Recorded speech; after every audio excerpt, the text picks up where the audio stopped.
Good evening. I'm Bernard Green, Chair of the Brookline Select Board. This is a regular meeting of the Select Board for December 15, 2020.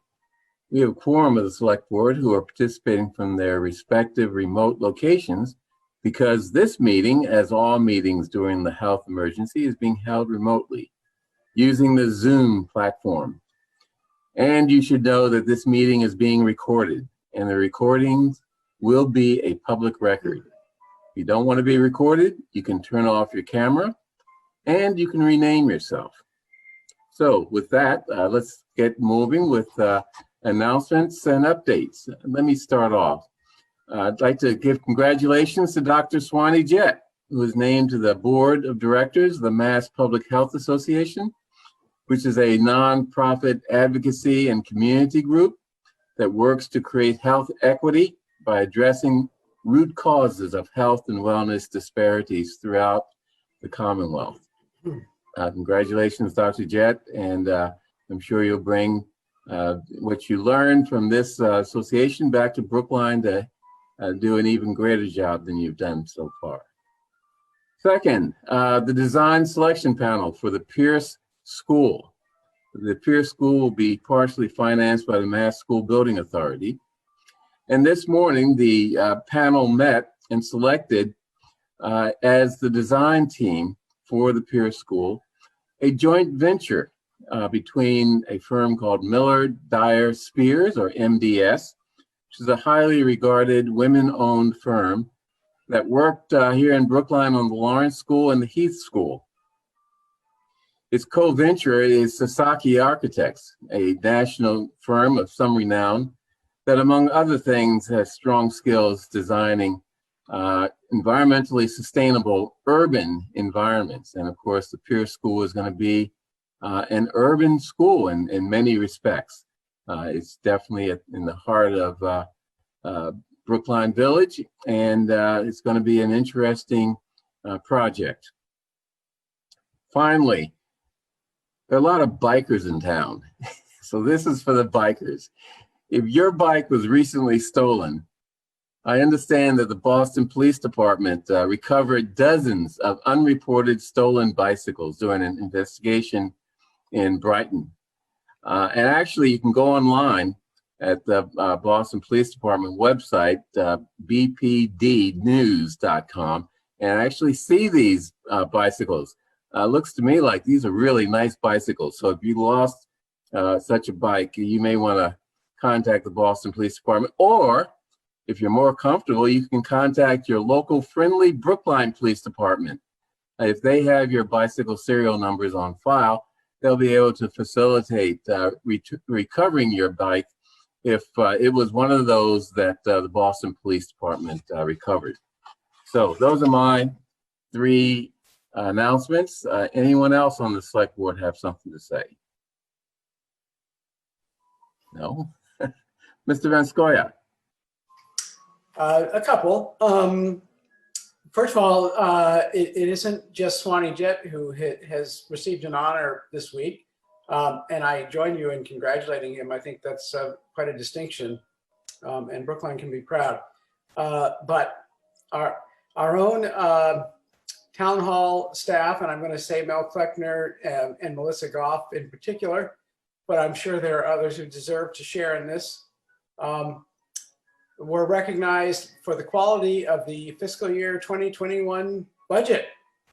Who knew that such awards were given out, but they are. And it's a good thing. It's a good thing that we get them quite regularly for the quality of the budget presentation. And for those who want to experience the kind of detail and the kind of organization of the budget presentation that was deemed to be worthy of this award, there is what is known as Brookline Budget Central. And if you just Google search Brookline Budget Central, you'll come to the website where there's just a wealth of financial information about the town. So congratulations to Mel and the staff for once again being recognized for the quality of the budget. And I wanted to add a different note that sort of in the holiday spirit, the police department is doing its annual collection of toys for distribution And people who have toys to contribute to local families can drop them off at the Brookline Police Station, which I think is one of the nicer things that happens at this time of year in Brookline. It's good to see it happening again. That's it. Mr. Kleckner. Thanks, Mr. Chair. I just wanted to respond to John's comments in the earlier comment about Dr. Jett. I congratulate Dr. Jett as well. We strongly encourage our department heads to be active in their state and national professional associations. I'm very happy that Dr. Jett is pursuing that this year.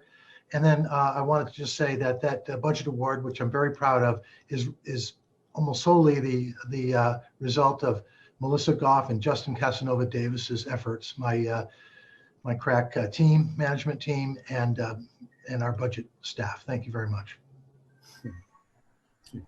Following up on Mr. Van Skoyak's announcement about the police toy drive, I know Mr. Fernandez is probably going to follow up on this, but it's really getting to be very hard on a lot of people out there. Our federal government is completely failing its responsibilities by not providing the type of support, continuing support that people need to just keep themselves fed and housed. So, this is a time in the Christmas spirit or the holiday spirit to, those of us who have the ability to donate to our neighbors. It's time to do that. People really need it. It's really, hard on many people, even here in Brookline. Those of us who have income should really feel privileged, and we should share what we have with those who are less privileged. So that's just a plug to, you can go to the Brookline Community Foundation website, donate there, Brookline Food Bank, and there are plenty of other places. And we're here in Brookline. We're really not as bad off as many other towns. You may want to, if you have the means, go and help our neighbors. For example, Chelsea is always hurting, but Boston and other communities who aren't as fortunate as we are, even though people are hurting in Brookline. So that's my additional comment. Hey, I think that was well said. Folks, give what you can when you can. The other thing I'll add to that is just to check in on neighbors, especially during the holidays. This is a time for a joyous time for a lot of people, but it's also an isolating time for a lot of people as well, particularly folks who live alone, especially our seniors. And so if you've got neighbors, maybe just, give a knock at their door if you can safely, or just maybe give them a call or send them a message and just check and make sure they're doing okay. Maybe have a conversation with them. That also is a gift during this time. Thanks. Okay, any other announcements or comments? Okay, let's move on to public comment.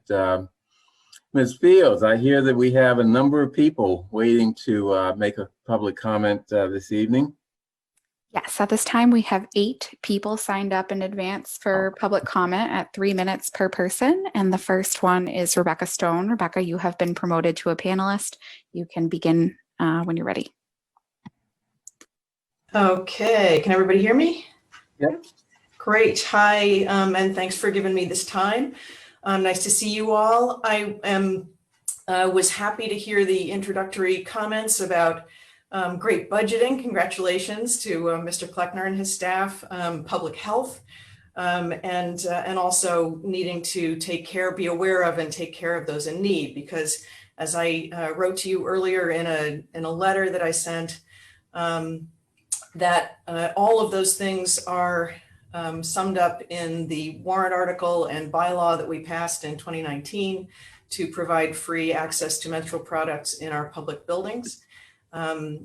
Most of you were very supportive of that, and I want to thank Mr. Fernandez in particular for reaching out to me when Scotland recently passed its new law saying that those products are going to be free throughout the country of Scotland, which is an unprecedented move by a nation, and first in the nation. And Brookline, of course, was first in our nation to be a municipality making the products free in our public restrooms.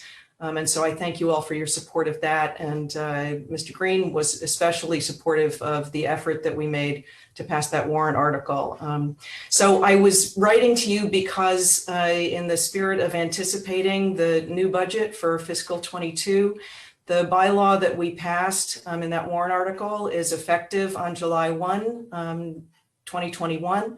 So I was writing just to and wanted to ask you all for an update, which I don't really expect right this second, but just on behalf of the Commission for Women, which wants to keep track of making sure that we are implementing this particular bylaw on time and on target. I just wanted to say that I hope that it is also in your sights for the budgeting that's about to start. So thank you, and that's all I wanted to say. Thank you. Mr. Kleckner, is there anything we can add? I know we probably can't give a full report, but are we moving along there despite the terrible financial situation we're all facing? I cannot give a full report. I can only speak from my own personal awareness and observations. I know the town hall is fully compliant. I see it every day when I'm here, but I can't speak to the other buildings. And so I will certainly be prepared to give an update, a more formal update to you and to Ms. Stone. Great. Thank you. The next person signed up for public comment is Susan Park. Susan, you've been promoted to a panelist and you can unmute when you're ready. Okay, hi, good evening. It's good to see everyone tonight. And thank you for giving me this time to speak. I'm a town meeting member for Precinct 2 and also on the advisory committee. I wrote to you all about the police report that came out.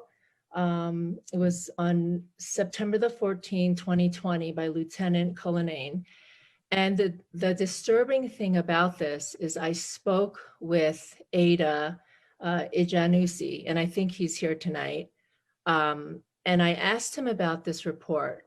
And he told me that a lot of the stuff that was written on this report is not true. He told me that he was inside, he saw on the camera that the gentleman who seemed high, he tried to go to the bathroom, but there's a rule in sanctuary that you're not allowed to, purchase and then go to the bathroom. So he told him that he has to leave.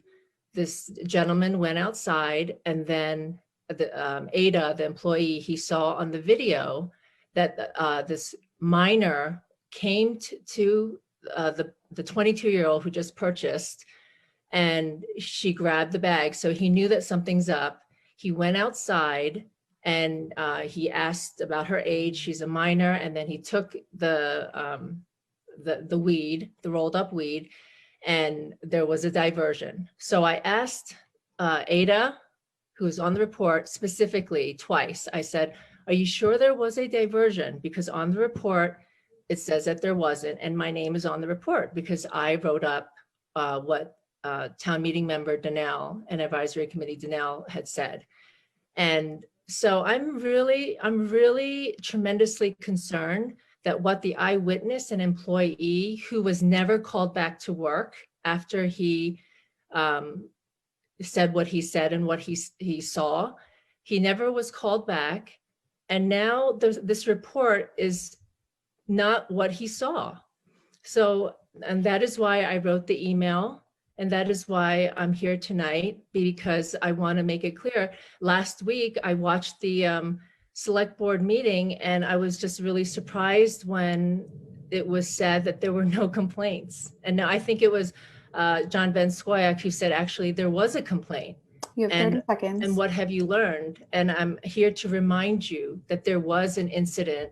There was a diversion, and I feel like it was covered up. Also, lastly, I just want to say on the video, it's the timestamp is 5:24, and then the next timestamp is 5:54. What happened in those 30 minutes? Where is that video? Because those 30 minutes will tell you what exactly happened. And I'm asking you to find that video and to watch it, because Lieutenant Cullinane has seen it.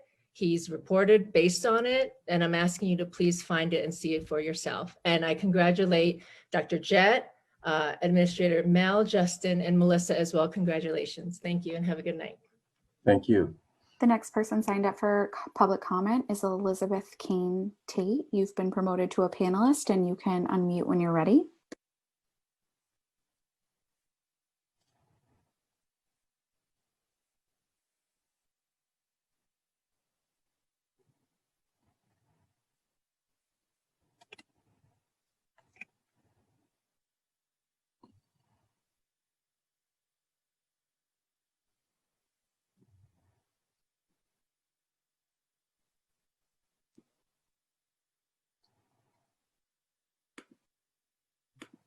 Elizabeth, I'm going to prompt you to unmute.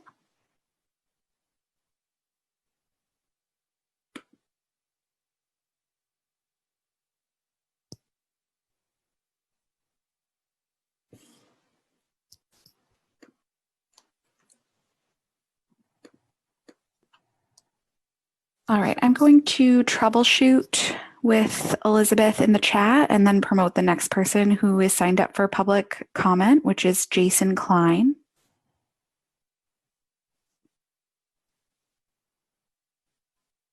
Jason, you've been promoted to a panelist, and when you're ready, you can unmute and share your video. Okay, can you hear me? Yes. Okay.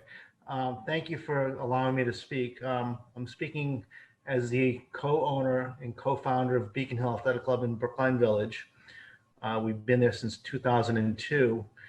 And my understanding is that there's a vote tonight to shut down health clubs in addition to some other COVID-related changes this evening.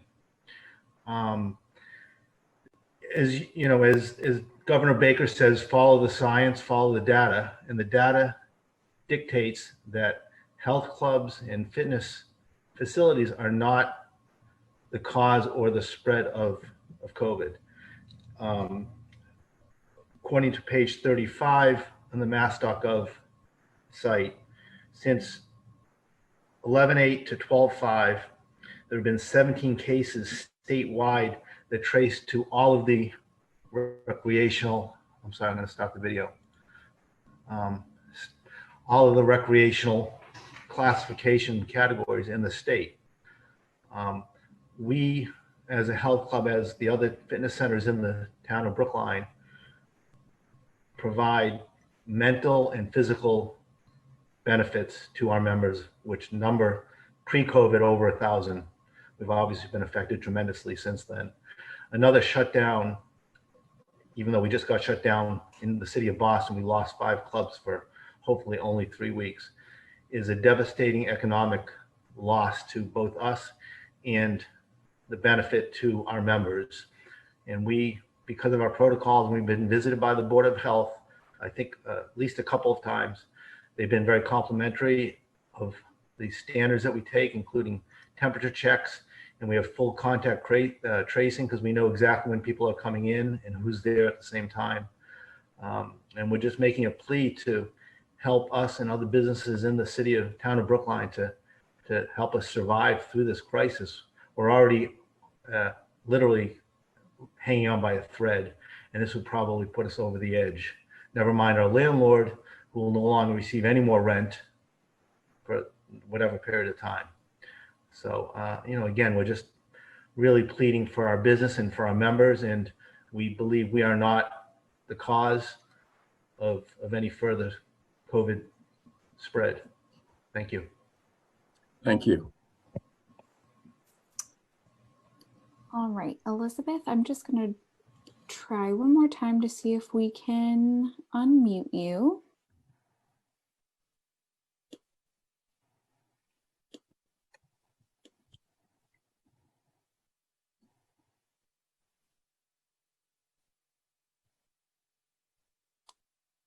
All right, we'll move on to the next person signed up for public comment, which is Catherine Tallman. Catherine, you've been promoted to a panelist and can unmute and share your video when you're ready. Good evening. Thank you so much for your time, each one of you select board people, and I'm really grateful to have the opportunity to talk to you. I'm speaking in my capacity as Executive Director of Coolidge Corner Theater. Needless to say, after the announcements by our neighboring town leaders about going back to phase 2, which would include the closure of cinemas. I had been very concerned about what that might mean to us. And I want to be sure to explain exactly what we're doing at the Coolidge. We've been allowed to open to the public since July. We have chosen not to open. We haven't had a public gathering, a regular movie showing since March. We did decide after taking several months to implement every safety protocol that we could think about, including a very state of the science, continuous air filtration for microbial purification that's used by the military. It's very state of the art. We just finished putting that in. So what we decided to do, because we are really concerned about safety of our patrons, our public, our staff, we rarely go in there, and we decided that offering private rentals on a very small basis to self-selected pods would be a way that we could start to have the income, the theater generate some operating income. Our operating income is down 90% since last March. We're really teetering on financial viability. I spent yesterday talking to each one of my remaining 13 staff members to talk about who else was being furloughed and who else's pay was being cut. And if we can't proceed with the idea of rental income, I'll have to cut at least 2 more positions. I want to be clear what we mean by private rentals. We just started offering them about 6 weeks ago. They're limited to a max of 24 people. We've only offered 1 theater. We've had usually a couple or a small family unit as that self-selected pod. We've never had, the most we had was 20 people. We averaged 10 people. Each person signs a COVID compliance and release form when they come in the door, so we know who's in there. Everyone has to wear a mask throughout the rental. We don't sell concessions. We have all the safety protocols in place, and we disinfect the theater after and disinfect the restrooms after. So it's really very different than what someone might perceive as an operational movie cinema. That's not what we're doing. And to lose that even minimal amount of income at a time when we have very few options to generate income would be really even more painful to us. When I just did the budget for next year, we're looking at a very significant loss. And if we didn't have a beginning cash balance and a lot of donations, we'd be done. You've reached 3 minutes. I'm sorry, that was my 3 minutes? Yeah, sorry. Okay. You can. No, I think I made the point. Thank you very much. I'd be happy to answer any questions, and thank you for your consideration. Thank you. The next person signed up for public comment is Mark Harrington.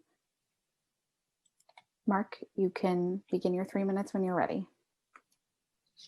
Hello, everyone, and thank you for letting us take the time to talk. I know you have some important discussions to talk about tonight related to COVID-19 and how it's impacting our community.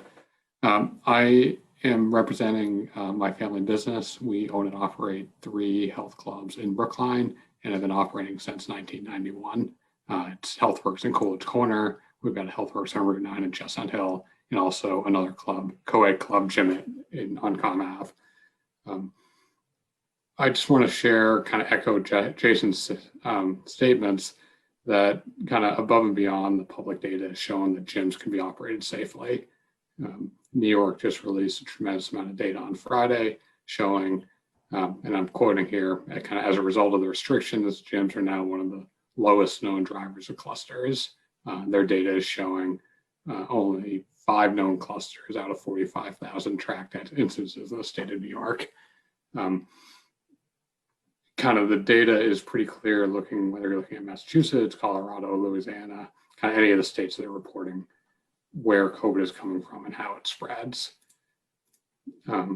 When Mayor Walsh announced his plan on Monday, he was pretty clear that it wasn't about targeting specific sectors that cause the spread of COVID, and he was looking just as a way to reduce overall activity outside the home. I disagree with that strategy. I think many jurisdictions, particularly the city of Chicago, and also the state of New York, have recently decided to look at the data and follow the data and make decisions that both limit the activity outside the home and also are following kind of where the spread happens.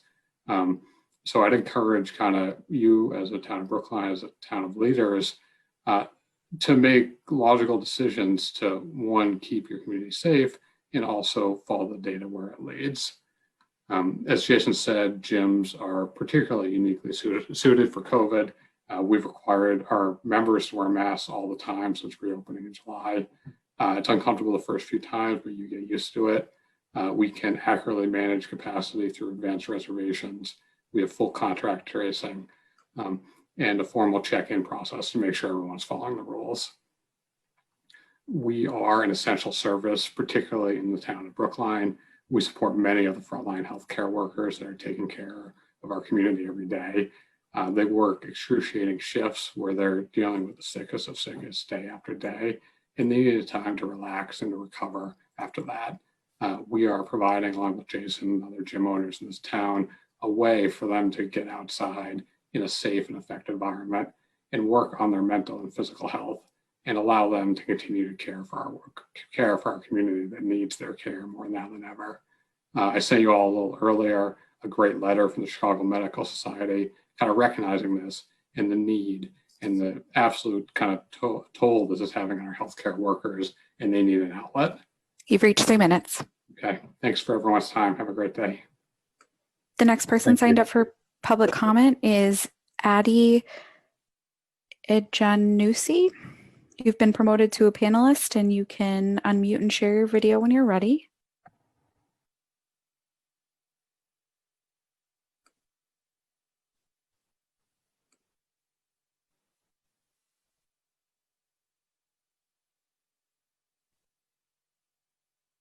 You've been unmuted. Hello? Hi there. Can you guys hear me? Yeah, it's a little faint. You might just want to turn up your microphone volume. How about now? That's better. Your 3 minutes has begun. Good evening to the select board. Compliment of the team. Can you guys hear me? That's better. I think you're going to need to talk as close as you can to your microphone. Can you guys hear me now? That's much better. Okay. Yeah, good evening to you guys and compliments of the season. My name is Ade Itanasi, and I'm here to speak on the incident of August 31st in regards to Central Medicinal. And I'm here to state for the record, I was a witness on that day. I was working, and the incident stated by Lieutenant Cullinan in that police report, both police report 1 and 2, which I've sent to you guys today in the email, are not correct and are false. To explain the incidents of that day, it's going to take more than 3 minutes, so I would like to focus on certain points. I would like to ask the select board why Central Medicinal, as a state, under state regulation, is a dispensary that should be under 24/7, 365 surveillance required by the CCC regulation. So there is actual video proof of what happened. And I'm just still shocked that for some reason, nobody has asked from that select board just to see the video of an incident for 54 minutes of what happened on August 31st to verify if what is stated in that report is the truth. I was there, and it is not as stated in that report. Another question is I would like to ask, because I was trained by Central Medicinal. I am a security lead. I am a non-management staff. I was never trained by them that if anything should happen, I should call the police. I was trained only in the event of a medical emergency should I call 911 or fire emergency. If anything should happen, I am supposed to report to my manager, which is management. And when you guys read that report, I did exactly what I was trained to do. But yet, I was told, and I read that report which you all did, that I violated whatever policy that I wasn't trained, because I did exactly what I was trained to do. But yet, no one is acting. The fact that in that same report stated by Lieutenant Cullinan, that I spoke to the manager, Steve, and as well as Dave Kimmel, which you guys just spoke to on December 8th, who's the marketing director, and I was told he's the highest member of management at 1531 Beacon Street, that I informed them of this incident, of what happened. And up to September 2nd, where Mrs. Park and Donnell O'Neill reported to the police, they have not reported that incident to the same Lieutenant Cullinan in charge. But nobody's asking that question. Why the fact that I would speak to Dave Kimmel and tell him of an event, and he's his management is asking me in a report that you guys read, did I speak to management? What was that conversation with Dave Kimmel? He's the marketing director and the highest management staff that I was made aware when I was employed. No one is asking that question. You've reached your 3 minutes. Thank you. The last person signed up for public comment is Janelle O'Neill. Janelle, you can unmute when you're ready and your 3 minutes will begin. Good evening. Can you hear me okay? Yes. All right. Donnell O'Neill, Senior, Town Meeting Member, Precinct 4, also on an advisory committee. I wrote to you guys earlier, so I'm not going to get into too much. I think I'm going to be having to pop in on the Tuesday meetings to speak out during the public comment. I'm going to focus on my neighbor right now. I don't know, and Nancy Haler. So my name was on a part of that 487-page document that Sanctuary sent to you on a side 7-page attachment from a complaint that I made in regards to, which is now I feel is the cover-up, and I don't like it. I don't know if you guys see your constituents every day. Bernard, are you listening? I hope you. Okay, this is important. No, all right. So I'm really upset and disappointed on the way the leaders in the town are acting in regards to constituents' complaints. And then that's even the DPH, Department of Public Health. So there's no congratulations for me here. There's a lot going on, and the leaders of the town need to step up. What happened to my neighbor was uncalled for. I'm so happy you guys put that provision in regards to the diversity plan for Sanctuary, because they need a lot of help. They're using and abusing the town, and it's not okay, and we're just letting them get away with it. I understand the revenue. I dig it. I understand about the revenue that they provide. And now when we're talking about the revenue that they provide, the REF fund grant, that's a whole nother topic. I'm really disappointed in our leadership right now, especially if you on the board, and I really appreciate if you guys step it up. You had 2 advisory committee members state a complaint that happened, and you try to sweep it under the rug. That's not okay, and it's not going to fly anymore. Thank God we have the Zoom, so people can pop in our meetings and say what they need to say. So I do not want you to sweep this under the rug. This is not over in regards to my neighbor and what Sanctuary did. The video, I would like to see the video. It's 30 minutes that we don't know what's going on, and it's not okay. There's a host of things that we need to talk about. There's rat issues.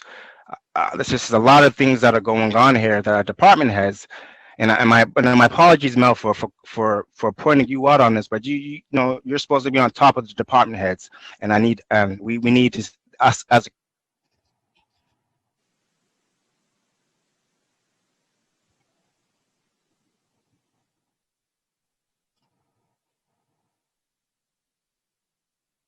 Okay, we lost him. 2021. We're not gonna do it. We're not gonna take this anymore. Now you Enough's froze enough. out for a little while. Let's fix the situation. My neighbor, yes, neighbor. I would appreciate if we can fix the situation that happened to my neighbor. The new garden party that we held that Bernard, you attended, John attended, and certain members, Heather attended.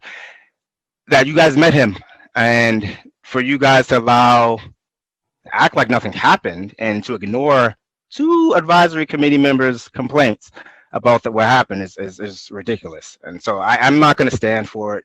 And fix it, please. There. Danelle, you've reached your 3 minutes. I appreciate it. Thank you, Devin. See you next Tuesday. At this time, there are 39 attendees.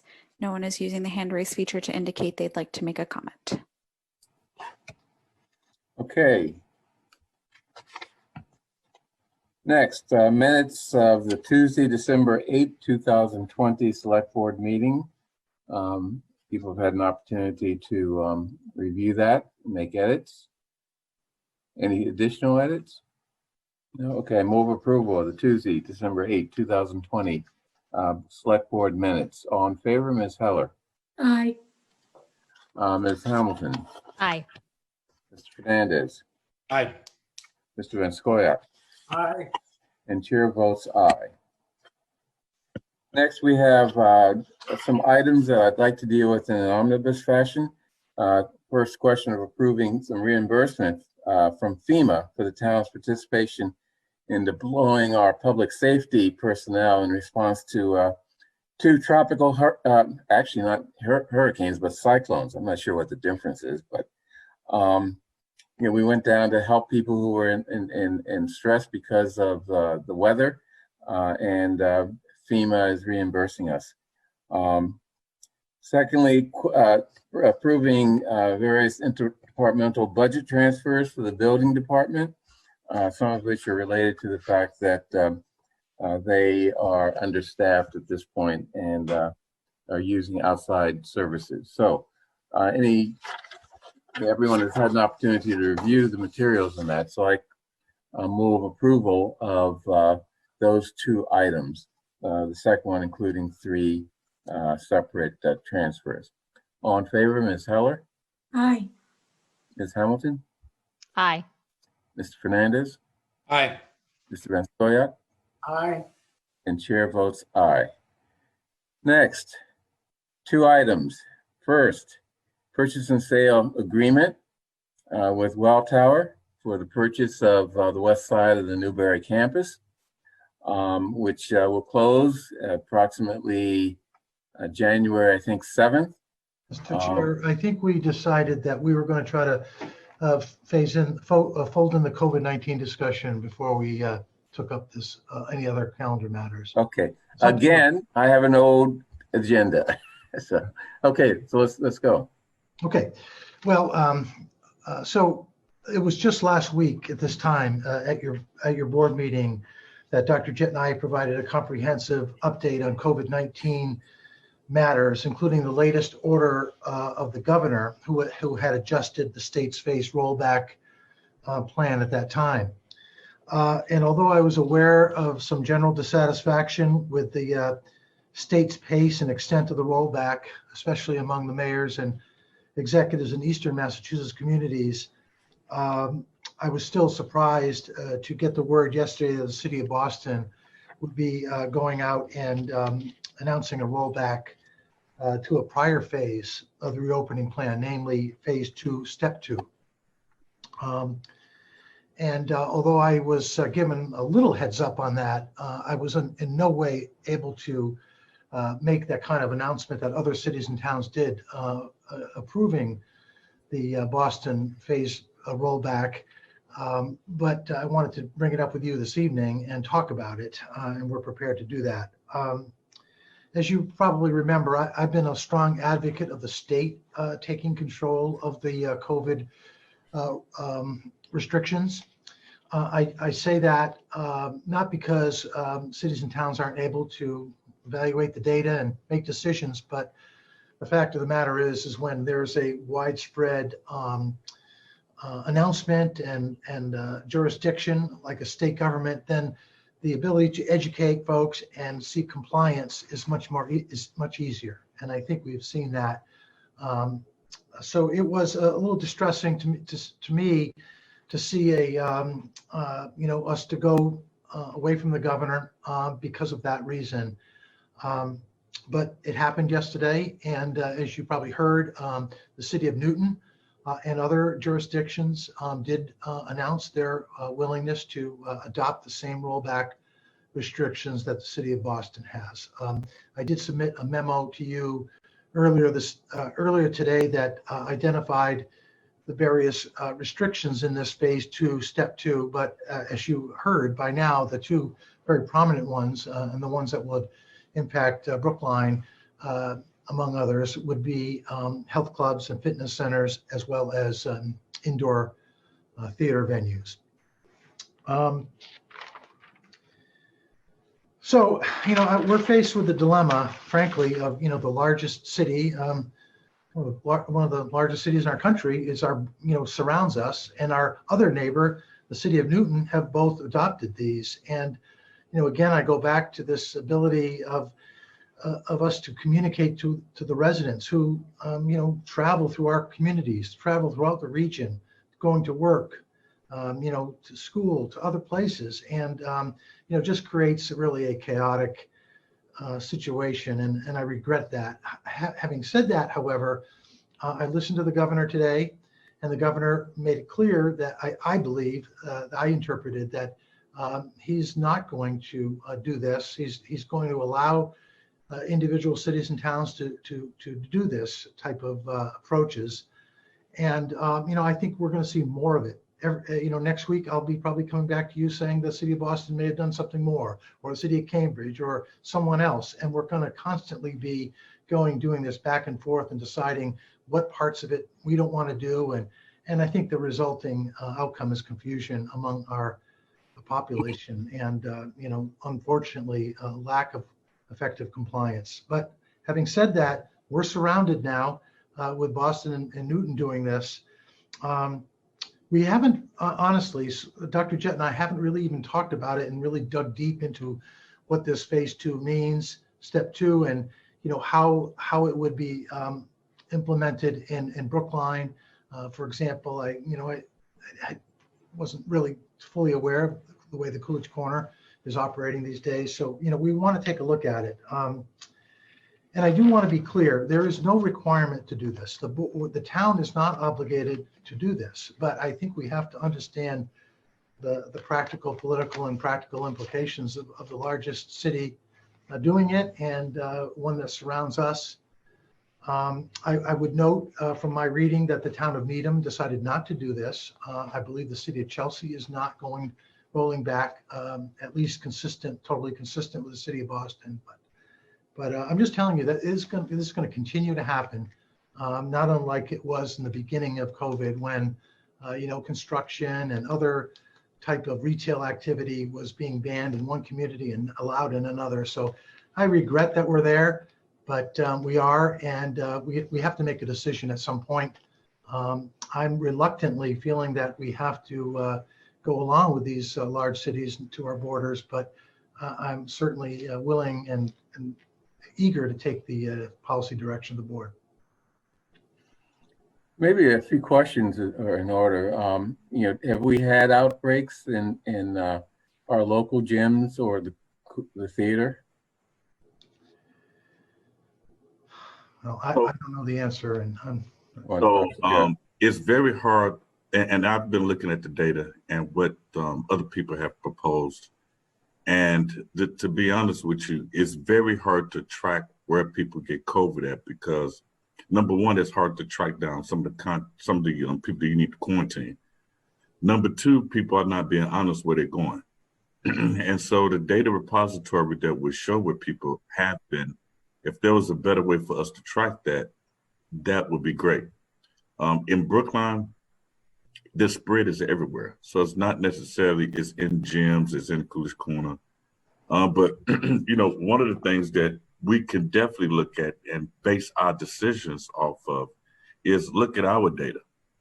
Our data is 3 times less than Newton and in Boston. I can't tell you how many cases they have, but I know it's in the 20s. So we're reaching 1,000 cases.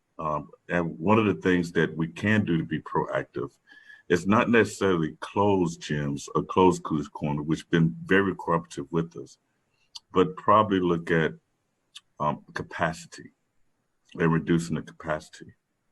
And then, Coos Corner hasn't opened. They have done events. We did approve it. They did go through, making sure they had ventilation. And I think we have to do more spot checks on gyms to make sure people are wearing masks all the time. But they do have to reduce capacity if we don't close. But that would be one of the things that we can do, which would be different than what other towns are doing in cities. Ms. Heller? Oh, I'm sorry. Oh, sorry. I just want to weigh in as an avid gym goer, and full disclosure, I actually chose to live in Coolidge Corner because of the HealthWorks that is there. So I'm a paid member. I go at least twice a week. I have as soon as they opened, when they were allowed to open. And I've been very impressed by the communication and by the protocols that they require. I have to reserve ahead of time. It tells me how many people are already signed up. And when I'm there, I never see more than 10 people in there. And it's quite a large space. They do a complete shutdown between the hours of noon and 1 every day to do a deep cleaning.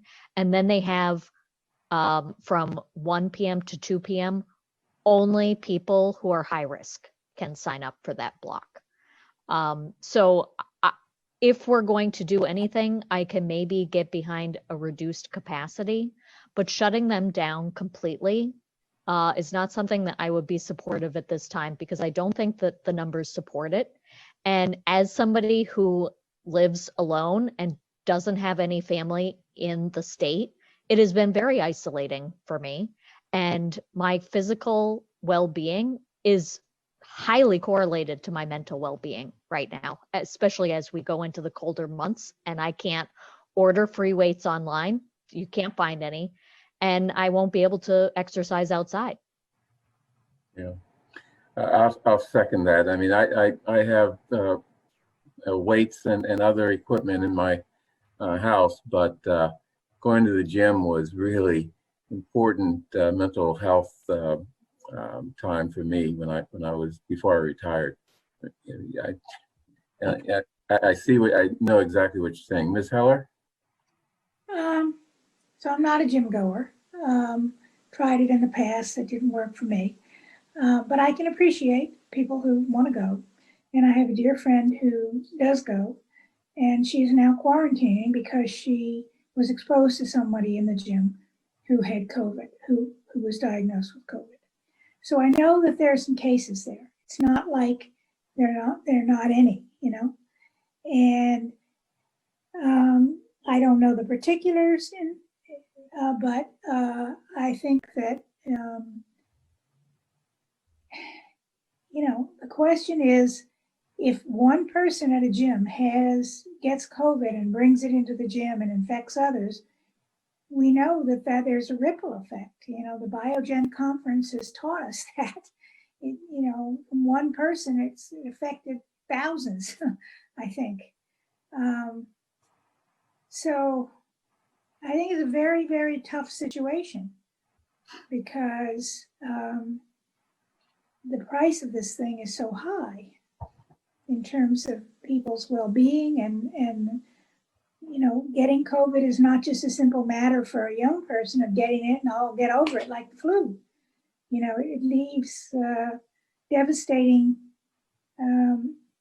not for everyone, but who knows who's going to get that. It leaves devastating consequences for some, including brain involvement and lung problems and all this stuff. So I think, I don't know. I think we have to take a conservative approach here. And if it's that we limit it to, 3 people in the gym at once, well, maybe that's going to work. But when you're in the gym and you're exercising and you're spewing whatever.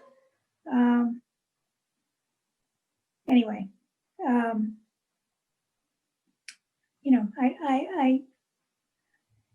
the theater, I don't know. I mean, I don't understand what they're renting, and who are the people who are that they're renting to in one group, one family group, and are they exposed to one another anyway? Are they distancing themselves 6 feet? what are they, I don't understand how that's working, so I can't comment on it. I mean, I think there's some possibility there that you could, you know, rent it out like for a private room, but we know that private parties, we also know that private parties spread COVID. Yeah. So it has to be very, very controlled, very, very small. I don't know. I think the theater is just showing, well, I wish I knew for certain, but my understanding is they're just showing movies. And of course, people are sitting at a distance, but that's my Yeah, understanding. the protocols I approved was that everybody had to be socially distanced and wear a mask, and they couldn't bring any food from the outside. Okay, so they're just watching movies, in other words. Yeah, they wasn't doing like parties or anything like that. And remember, these are private events. It's not like they're open and selling tickets. Yeah. Are they limited in number to how many people are in the room at the same time? Yeah, They're limited to 25, I believe. yeah. And she said one of the speakers said they average 10 and they've never gone over 20. So That seems sort of less dangerous to me than in the gym where, you know, the person's working out and breathing hard, etc. So I don't know. well, in the gym, if you're distance and wearing masks, I don't see how that's particularly dangerous. Yeah, I think if I can remember, maybe Mr. Collector probably remembers, I think at some point we had 40% capacity, and that was for the indoors, whether it be restaurants, etc. And I think you can make that applicable to gyms as well, in theaters. I mean, 40%. 40% is still pretty high for some gyms. Yeah, I would think so. Yeah, we probably have to take a look at that number and see what's the capacity, and that's something that we can do because we don't have that many gyms. I think the proposal is also to allow indoor pools. Am I correct on that? You're muted, Mr. Collector. Thank you. So my understanding is the mayor went to phase 2, step 2. And in that phase 2, step 2, I believe that indoor pools are allowed, but I'm not positive. Yeah, and see, here's the thing. I've already approved indoor pools in Brookline. I've also approved Viking to do drills, different sports activities, as long as it's not a game. And I told them to push off any games at least until February. Does the fact that pools are chlorinated help reduce the potential spread? I'm sure it does, because same thing you use to clean the surface. But I think the main thing that I approved was make sure they screen people before they come in, and they take their temperatures and make sure they socially distance. And so there's a lot of protocols that Ms. Jackson put together and I approved, and then also I worked with Peter with Brookline Schools. Mr. Van Scoyoc, did you have a couple things to say, if I may. Well, first of all, the theater. I feel as though that situation is so particular. It's not like we're facing the decision whether to allow a bunch of theaters to still, stay open for some kinds of activities. It's the Coolidge Corner Theater. They have lots of space. They are a well-known, extremely important community resource. If they were ever to have to shut down because of the effects of COVID on their economic survival, it would be devastating not just to the employees of that theater, but to the entire Coolidge Corner business community. And as presented to me today, the situation is that this is a very marginal amount of business that they're doing, but it could be the difference. It could be the difference between sort of hanging on for a few more weeks and months until we begin to get a little bit more confidence back because of vaccines and perhaps trends will change, hopefully in a better direction.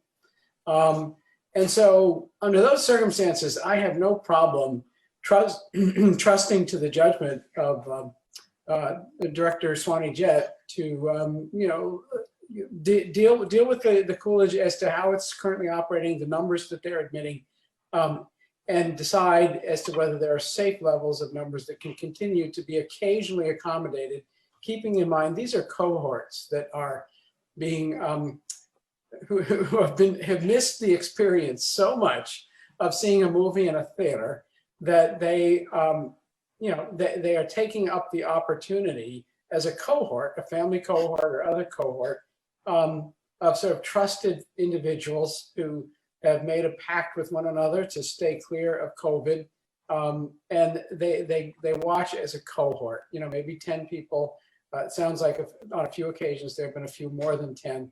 But as I say, it's a large space, and if people follow all the precautions, I think our public health director can decide if that should be allowed to continue. Gyms, I'm sorry, Dr. Jett, to be pushing all of this back onto your desk, but I also feel that gyms have made a reasonable case here that if they have operated safely until now, and I confess that the data on that, there's no way that we're going to know that for sure. But I don't hear anyone saying that any cases have been traced to gyms, at least the particular gyms in Brookline. And John, I know of a case in Brookline, so. So you're talking anecdotally about a case you know of at a gym in Brookline. A friend of mine belongs to a gym, goes to the gym, is told that she was exposed to COVID from somebody at the gym and she had to stay home in quarantine. And that was a Brookline gym. Yes. Yeah. Okay, Nancy, forgive me. I wasn't, that part of the story wasn't clear to me. All I can say on that, and I am not a public health expert by any stretch. We know that there have been cases of exposure at the grocery stores. We know there have been cases of exposure at other businesses that have continued to operate. It becomes a question of how important to the community and to the health and the mental health of the community is it to allow gyms to operate if we can satisfy ourselves that they are being operated with maximum attention to the measures that have to be taken to prevent spread of COVID. And I think that Dr. Jett should be trusted to deal with the particular gym operations in the town on a case-by-case basis, and without ruling out the gym staying open. In other words, without going back to step 2, phase 2, and saying it has to be absolute, it has to be across the board. Nonetheless, we could sort of go in that direction with some of the other restrictions, but in the case of the gyms, exercise some discretion based on the expertise of our public health director. And that's kind of my view of it. Ms. Heller, your friend actually illustrates the fact that gyms, monitor who comes and who goes, and she was able to be. No, it's a good thing they were doing the contact tracing that they needed to do. Yeah. Still in all, it's not a COVID-free environment. That's my point. And no place is. No place is. But we have. The other thing that I'm disturbed about is that I look at the charts that Devin sends us about the number of cases in Brookline. And a few months ago, we were at 500 cases. Now we're over 900. It's been a pretty steep climb. Luckily, it hasn't happened. It hasn't too much affected the number of deaths, which is a real positive. I interpret that, and we don't get that data, but that the people who are getting it are the younger people. We knew that at one point that cohort of people was the number of cases among them was much, much higher Is that still true, Dr. Jen? Yeah, so I think I did a chart last week. The number of cases now has increased tremendously in 20 to 29 years of age, and our death data demographics have not changed. We just have 5 members now that have passed away, but it's been from the community as opposed to the nursing home. But every once in a while, we still get one, but the demographics of the death hasn't changed, or the age groups. What is our, I think it's called contagion rate, percentage of tested people who test positive? So I don't look at the positivity rate because that doesn't give you a good indication of how fast the disease is spreading. So what I look at is the incidence rate, and that's the number of new cases per day. And I put it on a chart per week so you can actually see the spikes. If you look back in the summer, we were averaging 6 cases a week. The last 2 weeks, we averaged 87 and 94. And that's a tremendous jump from 3 weeks ago when we only had 44 cases in a week. So the spikes that we're seeing correlates with what I discussed, what would happen after Halloween, what would happen after Thanksgiving, and the time frame for Christmas and New Year. So you can expect our next big spike to be January 14th week. Yep, Mr. Fernandez. Thank you. I got to imagine there's a lot of folks out there that are, seeing these numbers in Brookline, around the Commonwealth, around the country, and are just like maddened by all of it because there are so many people that have been doing exactly what's been asked of them. They've been limiting their activity. They've been wearing masks. They've been staying away. They stayed in and had a small Thanksgiving dinner, if one at all. They did all the things that are asked of them.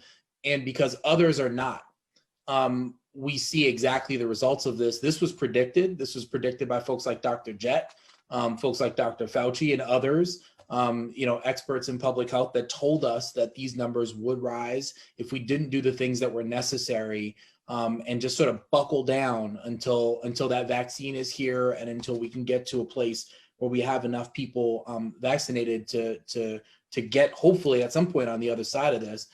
You heard about the rising cases here in Brookline. The numbers may be relatively low, but those are still 73 lives lost in our own community. Brookline residents who lost their lives since March as a result of this damn thing.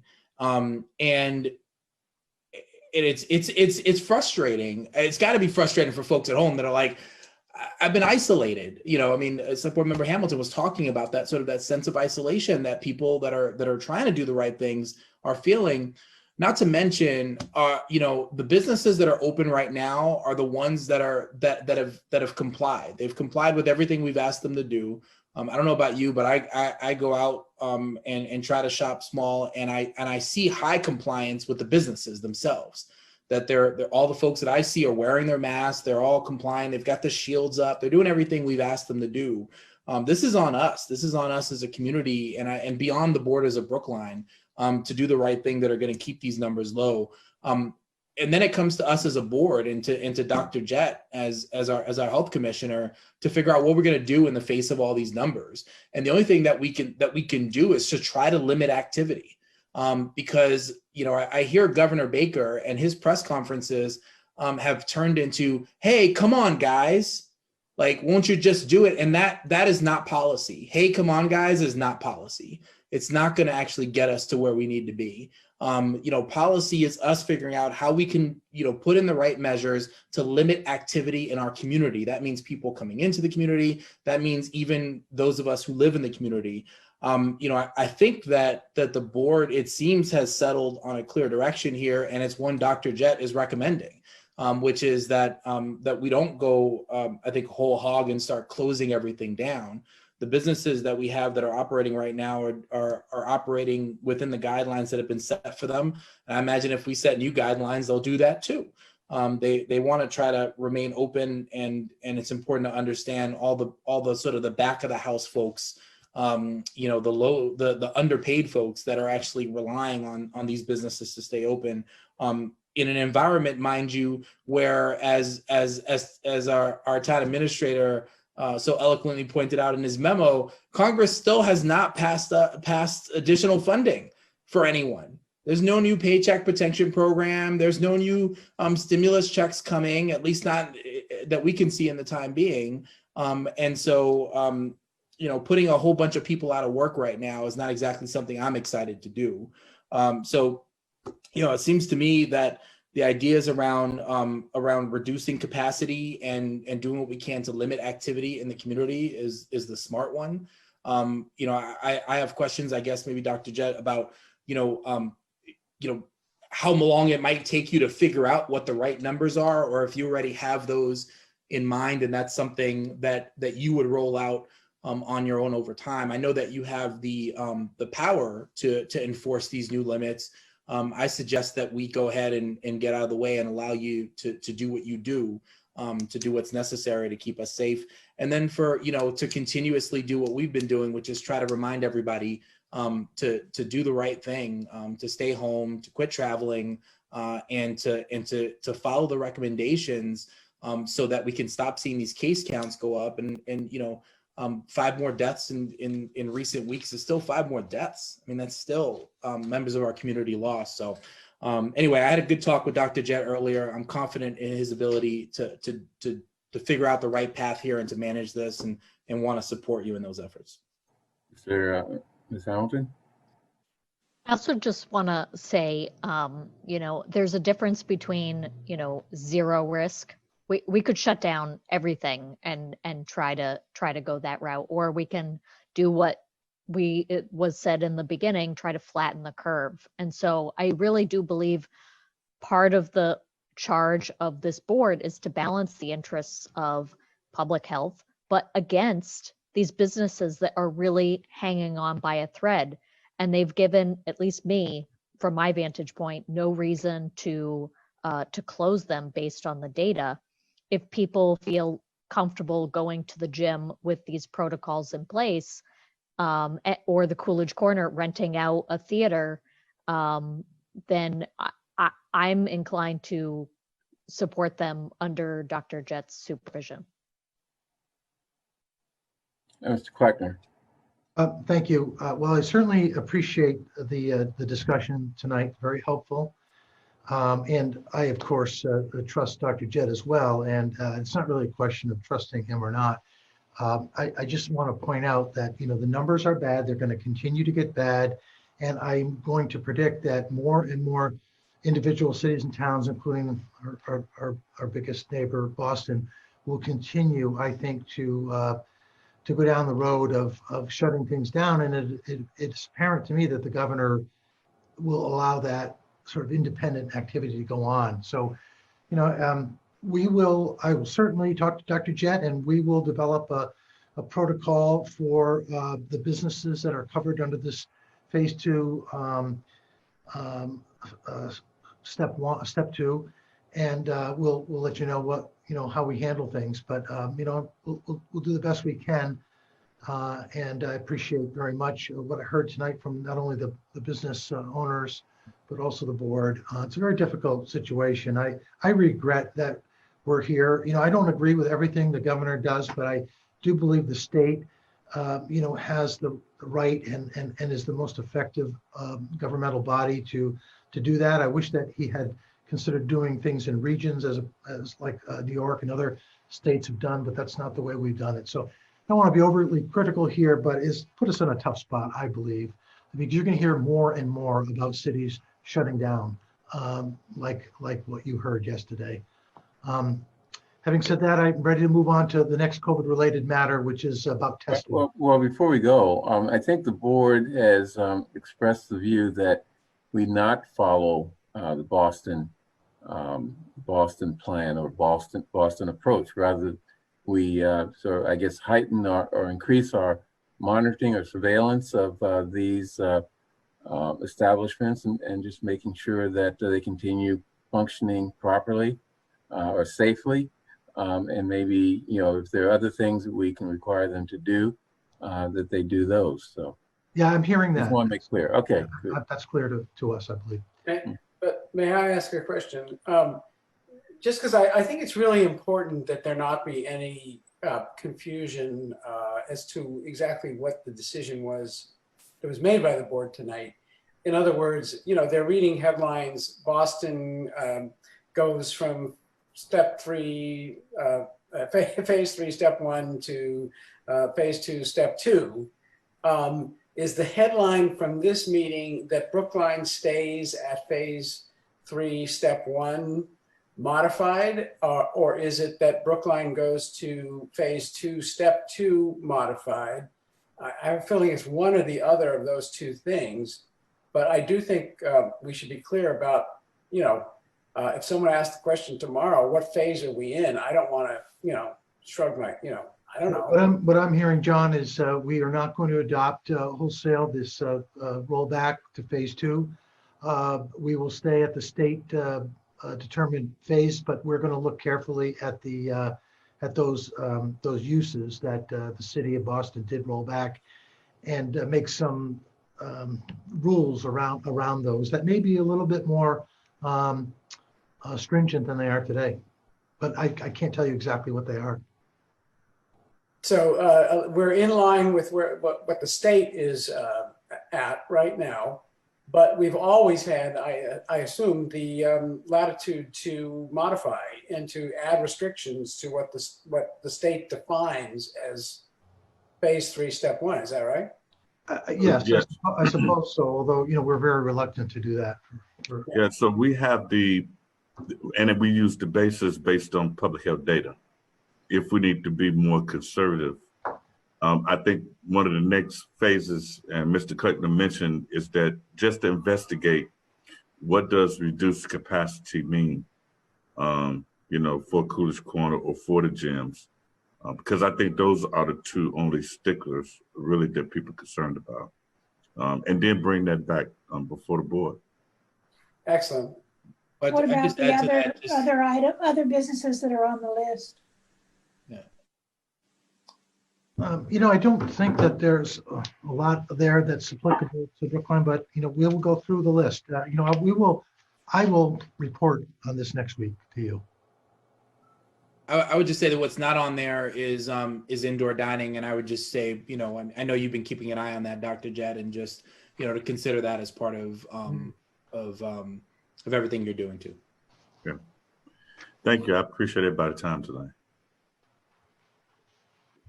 Okay. We don't have any aquariums or museums. Well, we do have. We do have museums. I'm sorry. Yeah. At least one. We have several actually. But, yeah. I don't think that they're in operation at this time, but I guess we're going to look at all that. That's the problem is this just came up yesterday, and so it's been hard. I belong to the Museum of Science. I just got a notice that they're closing until sometime in January. So. Okay. I know that they are responding. But, okay. And I assume that includes the Olmsted House or the Longyear Museum, the federal museums at JFK and Beale Street, and which street that Are they open? They're closed, right? I'm not sure. I thought that maybe some of them, we have the Transportation Museum. I believe some of that is being done by invitation or by appointment. So we're gonna have to look at all these, and so at this point, to confirm John's question, we are not rolling back to 2.2. We'll stay at 3.1, but we're going to have some recommendations about those groups on the list that would have otherwise gone down to 2.2, and give you how we're going to handle those. Okay. I do need to go over one other timely matter, and it does require a vote of this board, and that is testing, COVID testing.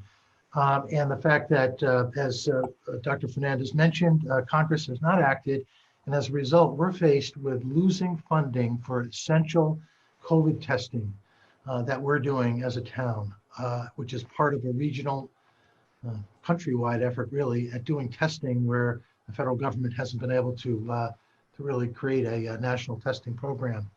So as you probably know, we have an ongoing testing site. It's open 6 days a week right here next door to the town hall at the health department building. And it's been a very popular site. It's very heavily used. It really is indispensable, I think, for our community, our schools, students, and others who have symptoms or are deemed to be close contacts. They need a place to go that they don't have to drive for miles and wait for hours and wait for days before they get their results. Our testing program, we're very proud of it. It's doing what's needed to be done. I think yesterday I heard there was over about 130 people tested. You know, in the middle of a pandemic, I'm not about to suggest that we just close that down, despite the fact that Congress is unable to provide those funds. So I'm here this evening in cooperation with the school department, who's also proposing a surveillance testing of their staff, asymptomatic, just ongoing testing that you're familiar with some of the large employers. That's going to cost money, and we are fully expecting to have federal funds to do that. And you know, at this point, that's going to be over on December 30th. And so the only alternative we have is to go to the town's reserve fund.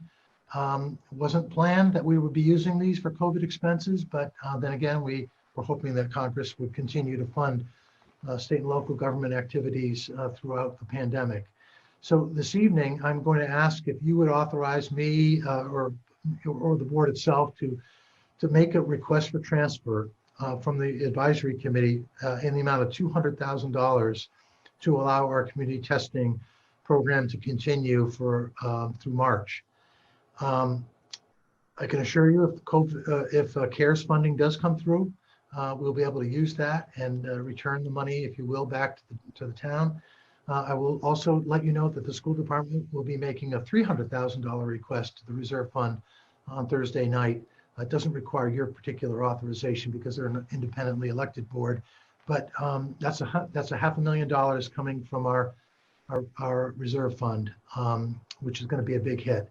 But I have no other choice. It's not possible. It's not conceivable that we're going to stop testing in the middle of a pandemic. So I would appreciate your vote to authorize a request for transfer in the amount of $200,000 to continue our COVID testing site after December 30th through the month of March. Okay, any questions or? Yeah, Can I ask a question? Do we know how many positive cases we've picked up as a result of the testing? I'm just mostly curious and how effective it is in identifying people who do have COVID. Yeah, it's been very effective. We average probably anywhere between 3 to 5 cases per day from the empathy site. That I would say that's effective, definitely. The other question I have is this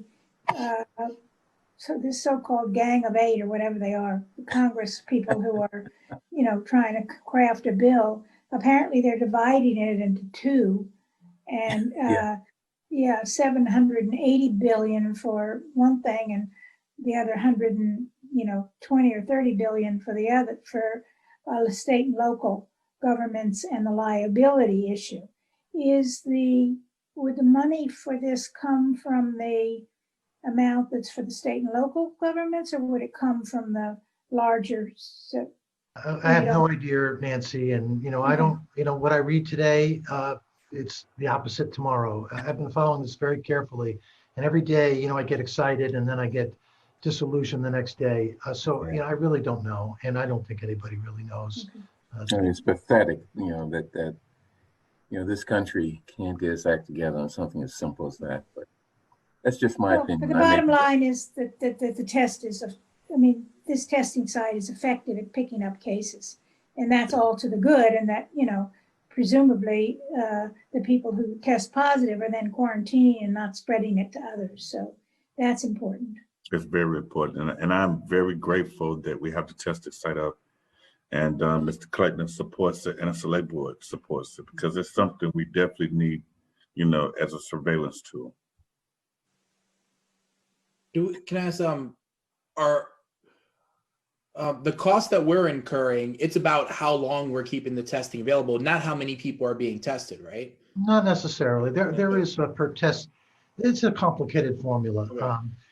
but there's components to it that are how long it is, and there's just cost to keep a site like that and manage a site. So we're paying for those costs of our contractor. I believe there are per test costs, but they are waived once the numbers get to a certain level. Okay. And we've been reaching that number consistently. I'm not sure we'll always be there, so there may be costs. But right now, for example, there are days when this isn't costing us hardly anything. And then So it are sounds there like the more days- folks are taking advantage of this, the better off it is, and That's correct. it makes us look very smart to make this investment.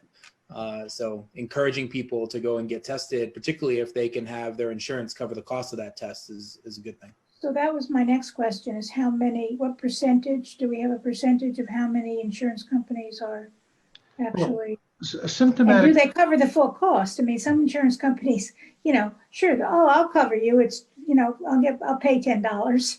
But I mean, the question is the reimbursement cover the full cost?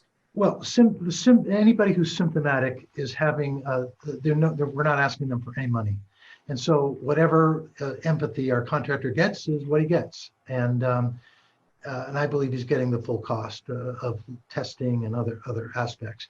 What is not being covered is the asymptomatic testing, even though in some cases asymptomatic testing is qualified under the CIC guidelines and encouraged to be reimbursed by insurance companies. But this testing is a wild west out there. We're having a hard time, figuring out every aspect. And so what we did is our contractor would not upfront pay for that test, even though it might be a close contact that would be otherwise reimbursable. What we're doing is we're providing the individual a receipt, which has a certain code on it, which will allow them to then seek reimbursement after the fact from their insurance company. As far as I know, they're getting fully covered, but that's the way we're doing it. And we're taking care of anybody that shows up that's uninsured. Yes. Which is the key. Make sure we reach that.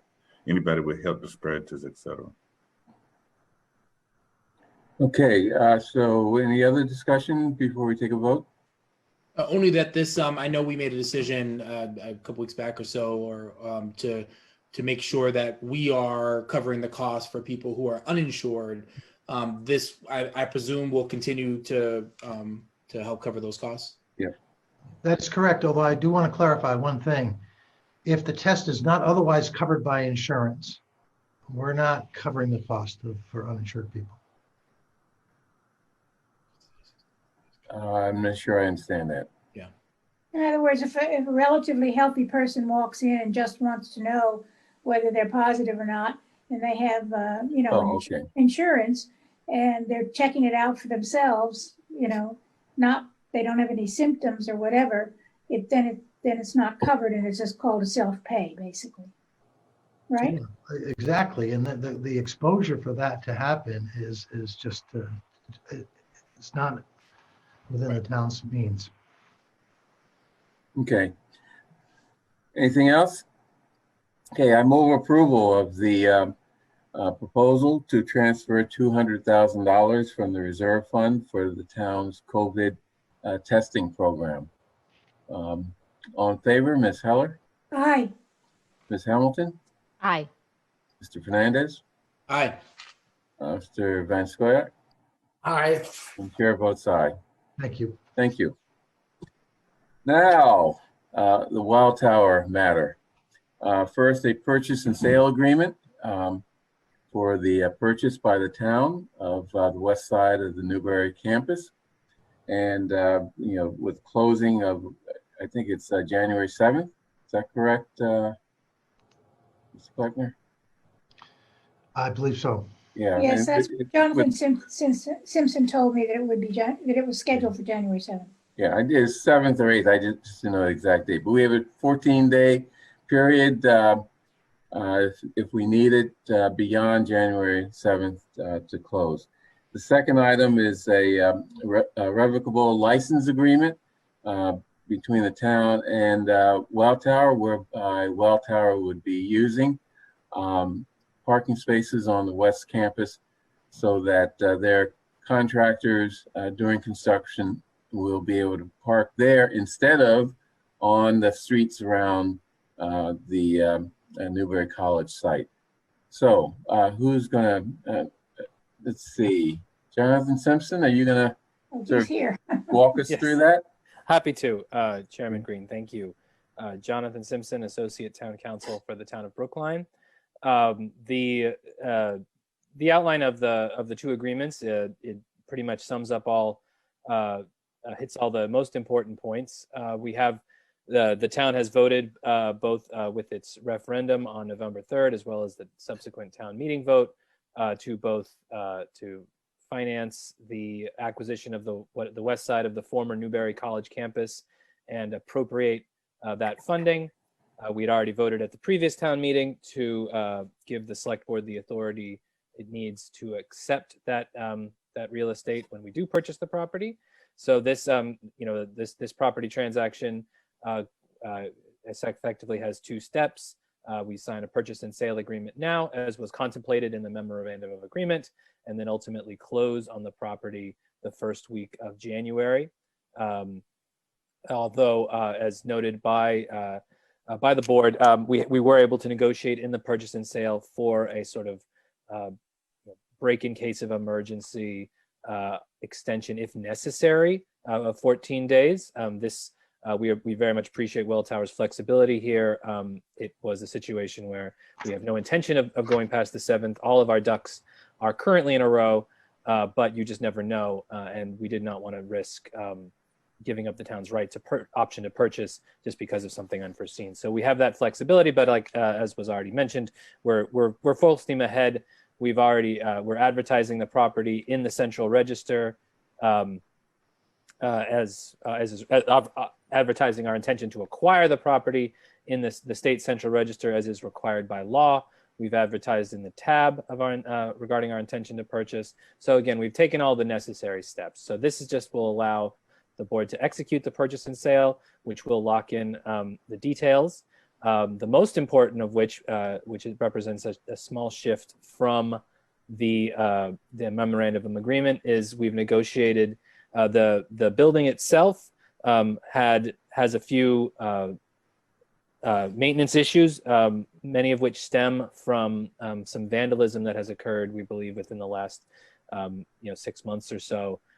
Welltower has agreed to lower the purchase price by $10,000 to account for some of those repairs that will be needed to be made, as well as the money that will need to be spent to bring the elevator into compliance.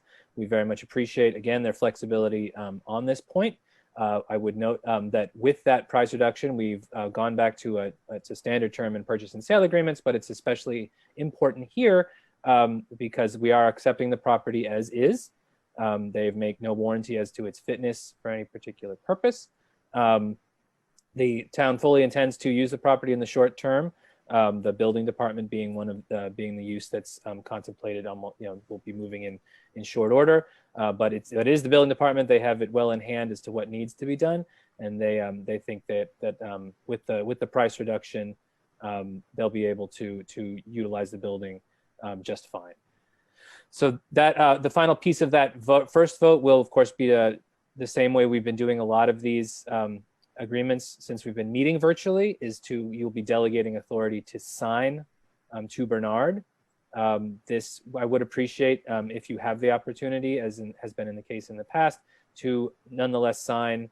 Actually, let me double check it. I'm not actually sure what the signature page looks like. I need to just double check this really quick before I get ahead of myself.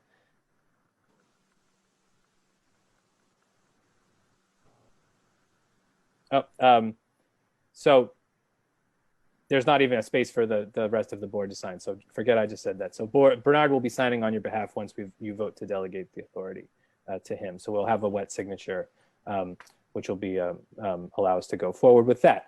The second piece is will be new to the members of the public. But before I get into that, does anyone have any questions on the purchase? Yeah, one thing I just wanted to raise, since I'm signing this, when I read the packet, which was a couple of days ago, so it may have changed, but the deed does not show the reduced purchase price. I apologize. That deed is not binding in any way. It's just a example, but it's a relic from an earlier draft before we negotiated the purchase price down. That's a good catch. Thank When you. you want me to sign it, make sure it's right. Do not sign the deed. Oh, you shouldn't be Okay, signing that's right, deed that's anyway. Okay. Again, that's just a placeholder. An example it uses an exhibit to the purchase. Yeah. And sale, but Okay. yes, but we'll definitely make that change when the time comes. Any further discussion? No?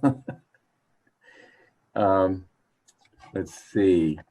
Ms. DePazzo Gilbert, do you have anything to add?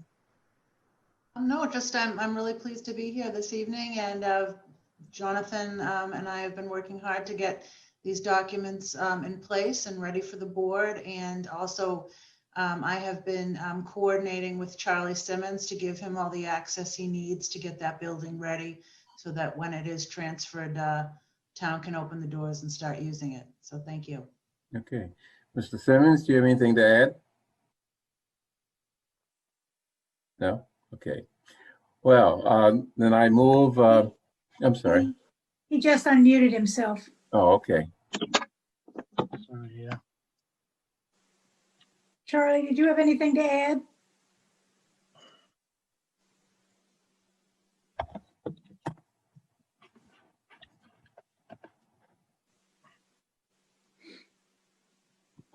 I actually had a question for him, but Yes, Charlie is here just to answer questions if the board has any. I do Okay, have a Ms. question. Fowler has a question. I'm sorry, I'm having a little difficulty tonight. This is my That's son in the okay. background, by Happens, the way. happens to the best of us. Too many No, kids on the internet tonight. Very Yeah, please, I've been working with Jennifer and Jonathan on the agreement. All details have been worked out. I'm very comfortable. I know what needs to be done. If anybody has any questions, by all means. Ms. Heller? This is a question after we purchase it. I know you have work to do, and I was just wondering what your timing is for the fire alarm panel is the biggest piece, correct? And the elevators, right? Yes, that'll be started as soon as we pass papers. That'll probably be either January 8th or January 10th on the Monday. Subject to the vote tonight, equipment will be ordered, so it'll be ready to go by that time. And how long will the work take? About 1 week for the fire alarm panel, including testing with the fire department. And then any other work that you see that needs to be done? What is your overall estimate before we are able to put it into use? Well, we're planning on spending about $100,000. That includes roofing work, elevator, fire alarm, heating, and so on. And that work is scheduled to proceed in January. It'll probably take about a month to complete everything. A lot of it is guesstimates because, as we mentioned, the building is as is. So once we get into it, I'll have a better idea of any complications with the schedule. Okay. All right. That gives us an idea. Thank you. You're welcome. Nice background. Okay, thank you. And your son's quiet. He is. Yeah, that's from another meeting from last night. Yeah. Took care of my background for me. Okay.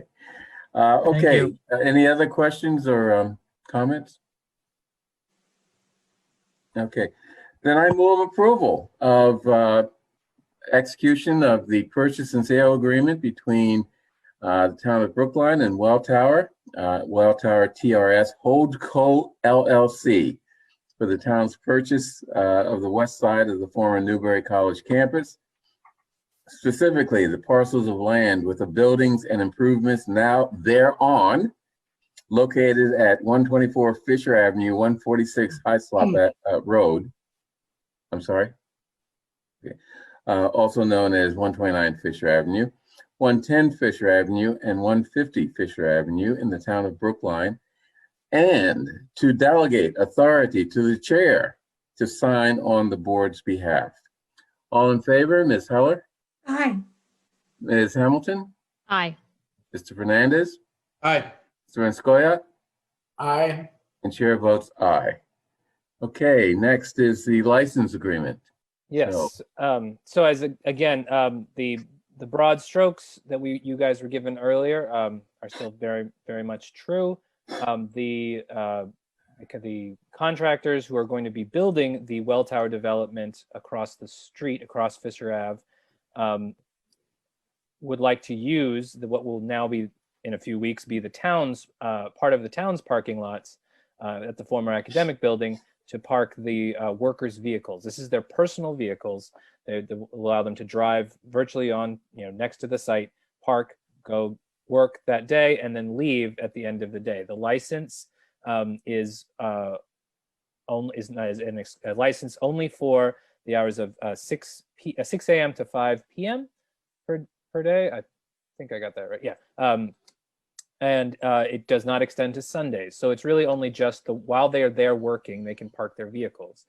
It does not allow for the parking of large construction vehicles, semis, dump trucks, that sort of thing, nor does it allow them to keep or store construction materials, waste, anything like that from the construction. It's just for those vehicles.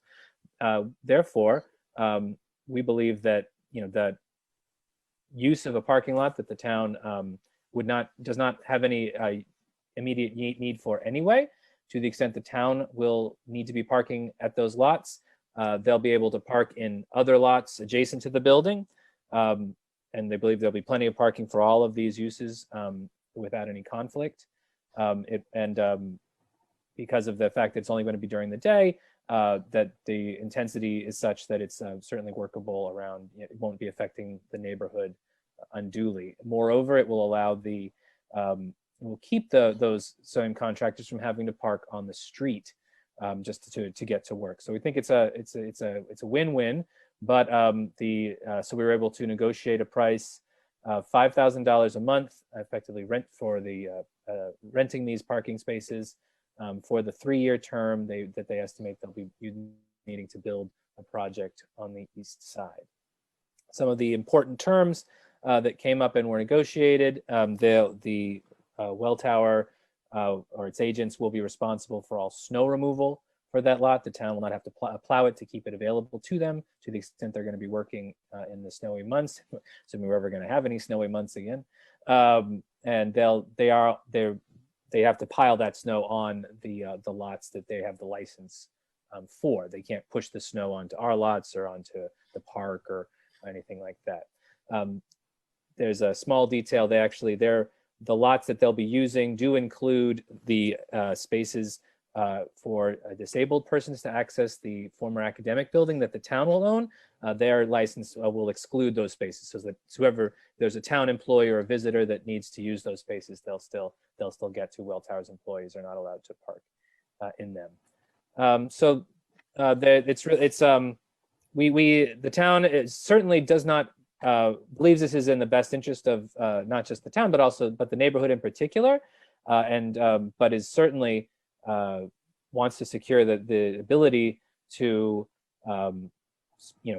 address any concerns the neighborhood has. There are terms in the license agreement where if issues are brought to our attention that we believe that well towers agents are either using the lot for a purpose that's not spelled out specifically or using it for a purpose that's causing an undue impact, they can bring it to our attention, and we have the means within the agreement itself to bring it to someone at well tower or its subsidiary that will have the ability to make changes to get someone on the phone right away to address those changes. So that's again, it's you're delegating the authority to Bernard to sign it. We're happy that we're able to pull this all together, that you'd only have to meet once on it. And I think that's pretty much all of the critical details. I'm happy to answer any questions, of course. So any questions from the board? No? Mr. Van Scoyac. Just to be clear, we can back out of this at any time if our needs change. Well, I think I should, Jonathan, why don't you clarify that? As a revocable license, it is as you note, John, it's revocable. Any additional rights given would involve different steps that would need to be taken. But we believe that as despite the fact that it is a revocable license, that we are basically agreeing to, if we have a problem, to go through the steps outlined in the agreement, notwithstanding the fact that it is revocable, and that we would need to. I would just say, Mr. Benskoyak, that we as a town have committed to a long-term use process, which will exceed 3 years, I'm quite sure. And so we were comfortable with that 3-year window, and we don't foresee any situation that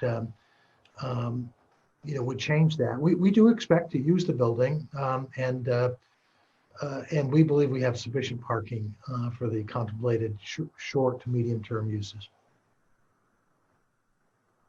Okay, any other questions?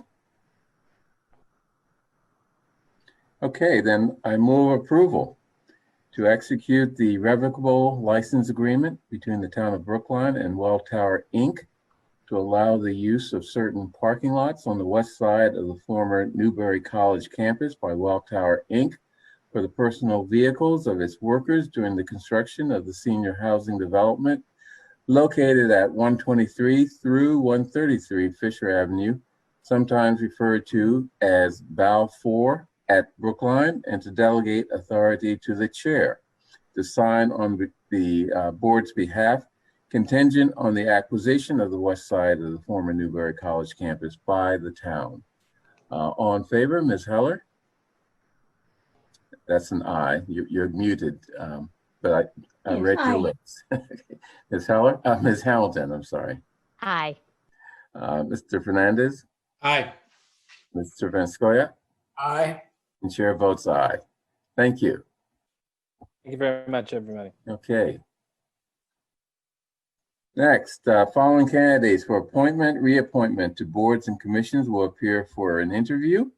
First, the Preservation Commission, we have John Spears. Please introduce yourself and your interest. You're being reappointed, right? No, this would be an initial appointment. Okay, I'm sorry. Then introduce yourself and tell us why you're interested in being a member of the Preservation Board. Certainly happy to. My name is John Spires. I am seeking. No worries at all. I'm seeking initial appointment to the Preservation Commission as an opportunity to continue and enhance the work of this particular group. I actually have a PhD in American history from Boston College, where I focused on urban and environmental planning history. What's kind of odd about me now, though, is I work as a hospital administrator at Brigham and Women's, and so I don't really get the opportunity to use that subject matter expertise in urban environmental planning and historic preservation that I built up over a number of years. And so when I saw this opportunity arise, I was very intrigued. The town of Brookline has, a number of local historic districts, 8. There are 3 of them that I pass by on a regular basis.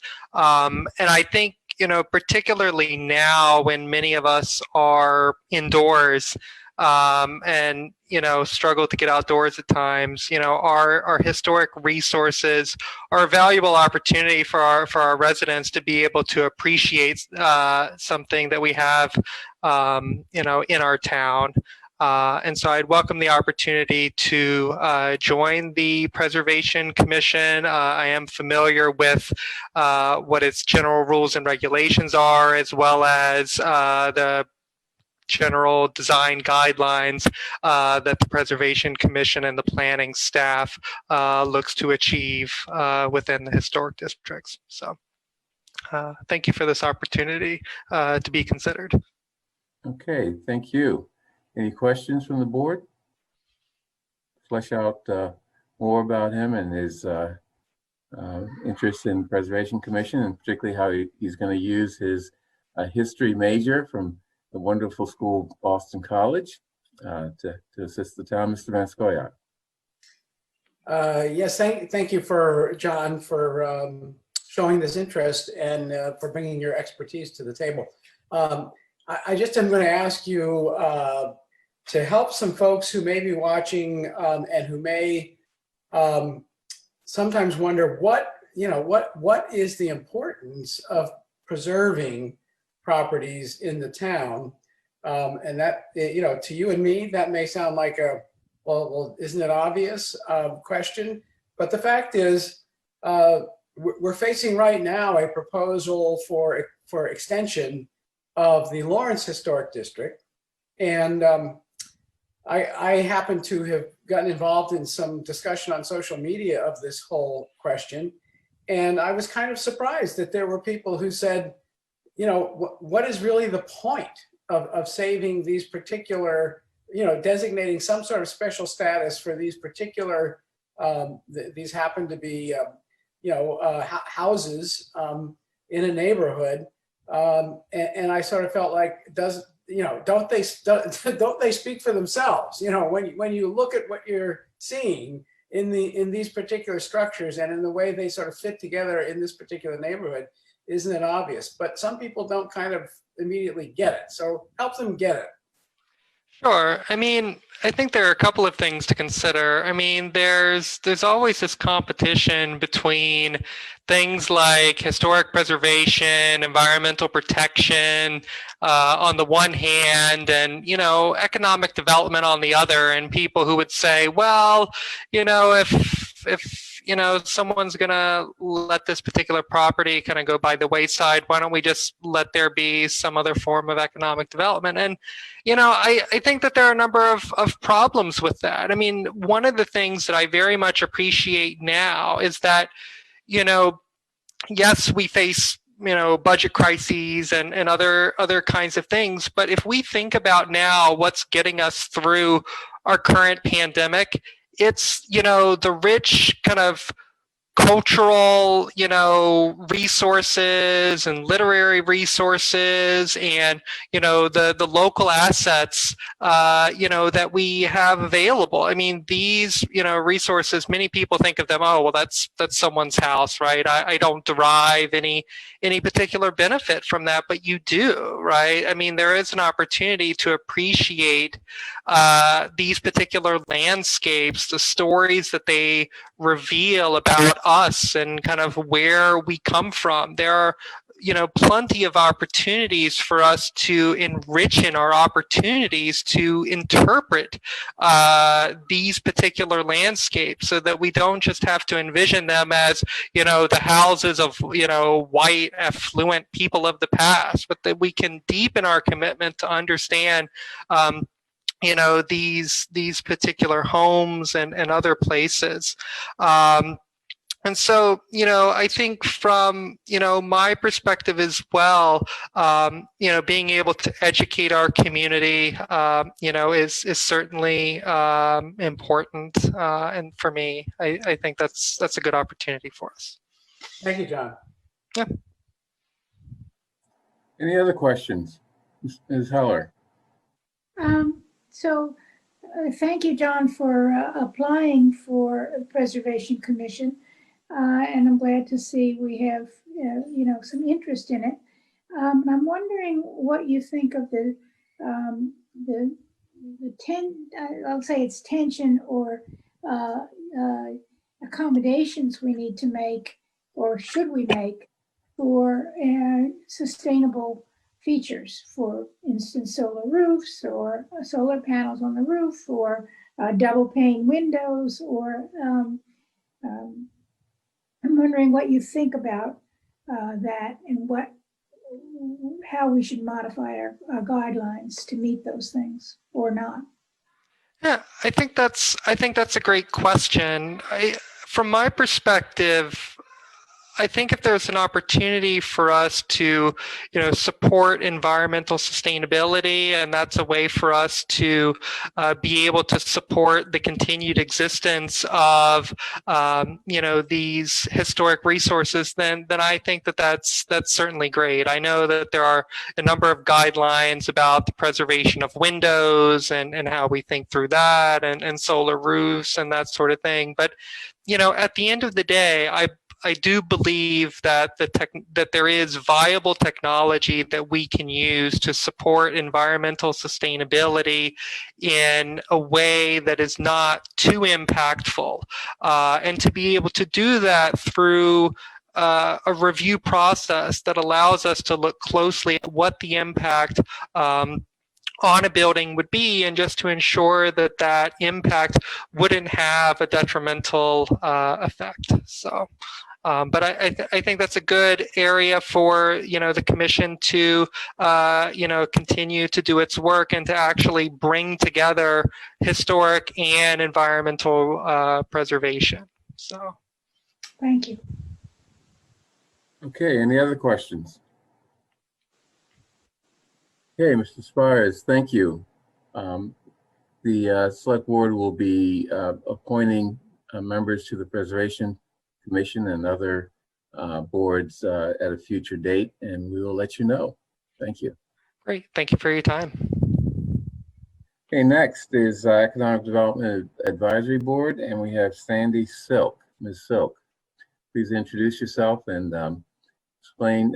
I think I'm correct in saying that you're a new applicant. Please correct me if I'm wrong. Okay.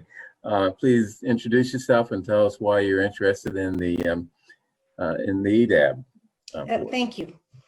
So my name is Sandy Silk. I live at 124 Arlington Road in South Brookline. And my background is, I hope, a really good fit for EDAB. So I have an undergraduate degree in urban studies and public policy from Boston University, and a graduate degree, actually 2 graduate degrees from the University of Washington in Seattle, and a master's in business and a master's in urban planning.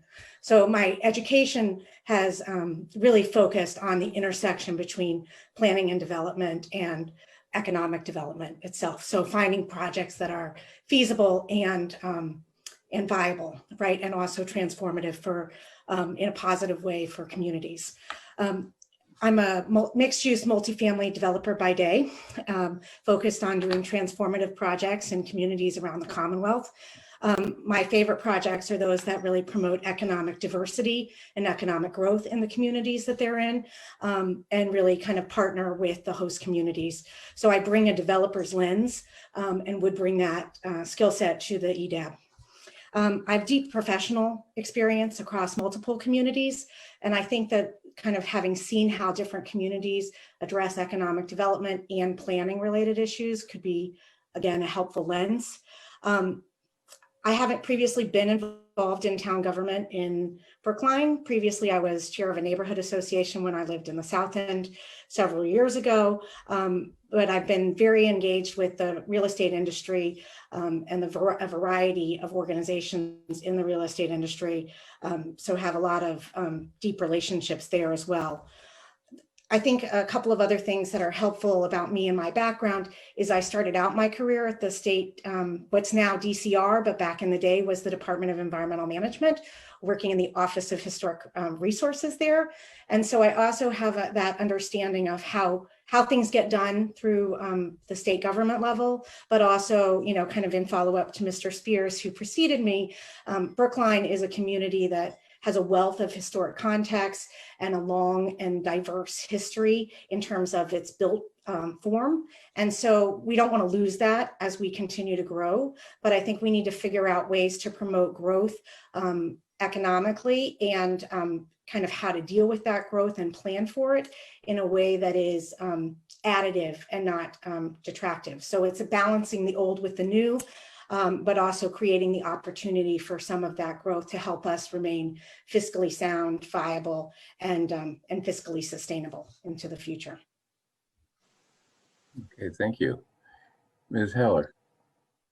Hi, I'm wondering if you could tell us more about your concerns, your views about 124 Arlington Road. You mean about where I live in particular? Well, you said what type of issue would you like to see this board or commission address, and you said 124 Arlington Road. So I thought, was that on my application? Yes. Oh no, I must have misconstrued what went in a particular area. So So clearly I didn't do a great job filling out the form. Proofreading. Right, yes, apologies on that front. So I think the things that I understand that the EDAB addresses at the moment are really like they've been focused on the fiscal review assessment tool and trying to figure out and understand how to evaluate the fiscal impacts of potential projects. From where I sit in particular, I'm a housing developer by training, but I've worked on, I actually worked on the Assembly Row project in Somerville, and so kind of have that bigger mixed use retail component as well and understand those retail pieces. I think in the near term, kind of we're coming out of a pandemic. A lot of our retailers and commercial tenants and operators are going to need a lot of support in order to stay viable over the next few years. I feel like that's something that this board should be paying attention to and be supportive of. But I think there's also a piece about looking forward about and supporting the economic development staff's efforts to promote growth in the right areas. Not every area should have growth, right? But if we can focus that growth where it can be supported with transit, with transportation networks, and where you can support housing growth, I think that those things all combine to make for a really sustainable economic future. Ms. Hamilton. I'm so glad that you brought this up because I think it segues into my question quite nicely. First floor retail in residential projects. I mean, I certainly am an advocate for mixed use, but I think that Brookline doesn't have as much commercial as some of our neighbors. And so when we put in these one-off first floor retail in a pretty predominantly residential area, it's taken a while to find the right tenant. What has your experience been with whether or not that is, something that we should continue to try to encourage? So I'm going to say that not all retail locations are good retail locations. So I've actually never been a fan that there's a one size fits all model that every project, just because it sits in an urban environment, should have ground floor retail. I think if we have the potential to really dilute the success of our retail core districts by dispersing those retail locations and creating more competition amongst the landlords, if you will, and owners of the space. So having a guideline of these are the districts where we want that retail to kind of go and to thrive and to put the supports around it make a big difference. Once upon a time, the planning thesis was ground floor retail everywhere is phenomenal. And, I lived in the South End when SOWA started, for those of you that have been in that Washington Street district, and the city was promoting, moving retail, getting more retail on Washington Street. Well, kind of like Coolidge Corner, the more you spread all that retail down Harvard Street, now Coolidge Corner itself is at risk, right? And so, they're like with companies like the Gap leaving, every community that is similar to Brookline is struggling with too many banks and too many this isn't the right word, but we need retailers and pedestrian level street experiences that are going to create vibrancy and promote stickiness. So people will stay in those districts, spend their money at those retailers and restaurants, and make those places wonderful places to be. That's why most of us live in Brookline, is because we have those kind of opportunities that you go for a coffee and you end up spending 3 hours because you ran into people and you found a great shop owner that you had a chat with, etc. That's what makes a great community. Great. Thank you. Okay, any other questions? Comments? I'm wondering if you've worked on any projects in Brookline. So I have not, actually. Unless you count back in very early in my career, I edited a version of the Emerald Necklace Master Plan, but that was my only professional foray into Brookline. Great. Okay, thank you. Thank you as for I the said consideration. to the previous interviewee, we'll be making our decision with respect to appointments to the EDAB board at a later board meeting. But We appreciate your coming before us. Thanks. Okay, next, lodging house license public hearing. Question of approving the application of Josh Danish for a new lodging house of a single dwelling at 83 Longwood Avenue, formerly the Beech Tree Inn. The location has 3 floors and a total of 20 rooms. I see Ms. DePazzo Gilbert is here again. You're going to introduce this?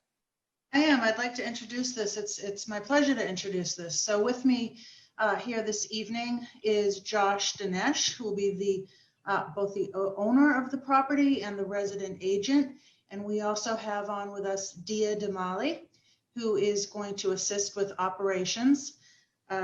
Josh has a long history in Brookline. He's born and raised in Brookline, went to, I believe, the Devotion School. His family, the Dinesh Group, has many projects ongoing and already existing in the town of Brookline. They provide affordable housing units in the town of Brookline, as well as market rate units. And it's my pleasure to represent them on a variety of projects, 40B and other projects in the town of Brookline. And this evening they're seeking a lodging house license at 83 Longwood Avenue. This property has been vacant, unfortunately, since March when COVID hit. It was being run as an inn. They seek now to run it as a lodging house, which is 30 days or more at a time, and that is the demand right now. They hope to be online and with the doors open with the help of Dia in the next several weeks. Related to the lodging house is the next item, is the parking that's associated with the lodging house.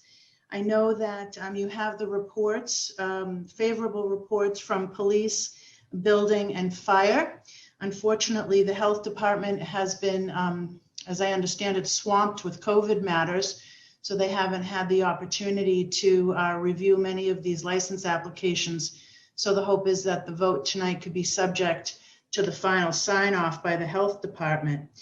So this is going to be operated as the Longwood Guest House, and it will reestablish the Longwood Guest House. This was formerly the Beech Tree Inn, but before that it was the Longwood Guest House, and they're seeking to bring that back, reestablish it, and start this business up again rather than having a vacant building there and begin the revenue generating business again. As I said, I'm so happy that Dia Damali agreed to help with operations. She has a lot of experience in Brookline. She runs 2 other lodging houses over on St. Paul Street, Samuels and Bertram. You might know them. And so I'd like to turn it over to Dia to make a few remarks and then open it up for any questions you might have. Okay, thank you. Ms. Damali. So thank you very much. I'm very excited about this opportunity for the Longwood Guest House to open and serve the needs of the various students and other people that are looking for longer term housing right now.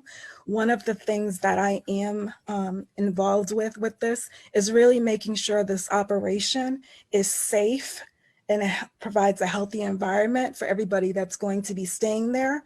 So we have measures in place to schedule kitchen use, schedule laundry use, make sure all of the safety protocols are in place, and just really do a lot of contactless check-ins and making sure that we have lots of different communication methods that doesn't involve, just following all of the safety protocols. So I'm excited about it, look forward to helping as much as I can.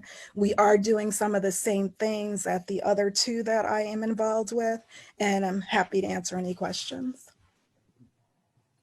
Okay, any questions from the board?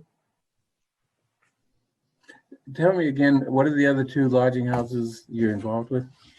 The Bertram Inn and the Samuel Sewell Inn. Okay, yeah.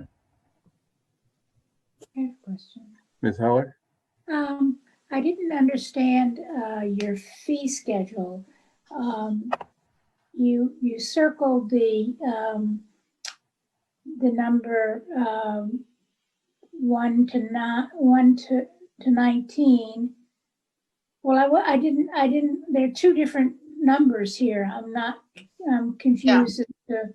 So there's actually just 10 rooms, and it comes to potentially 20 lodgers, but it is just 10 actual rooms. There was a notation that said 20. That's incorrect. It's actually Yeah, it was on the agenda.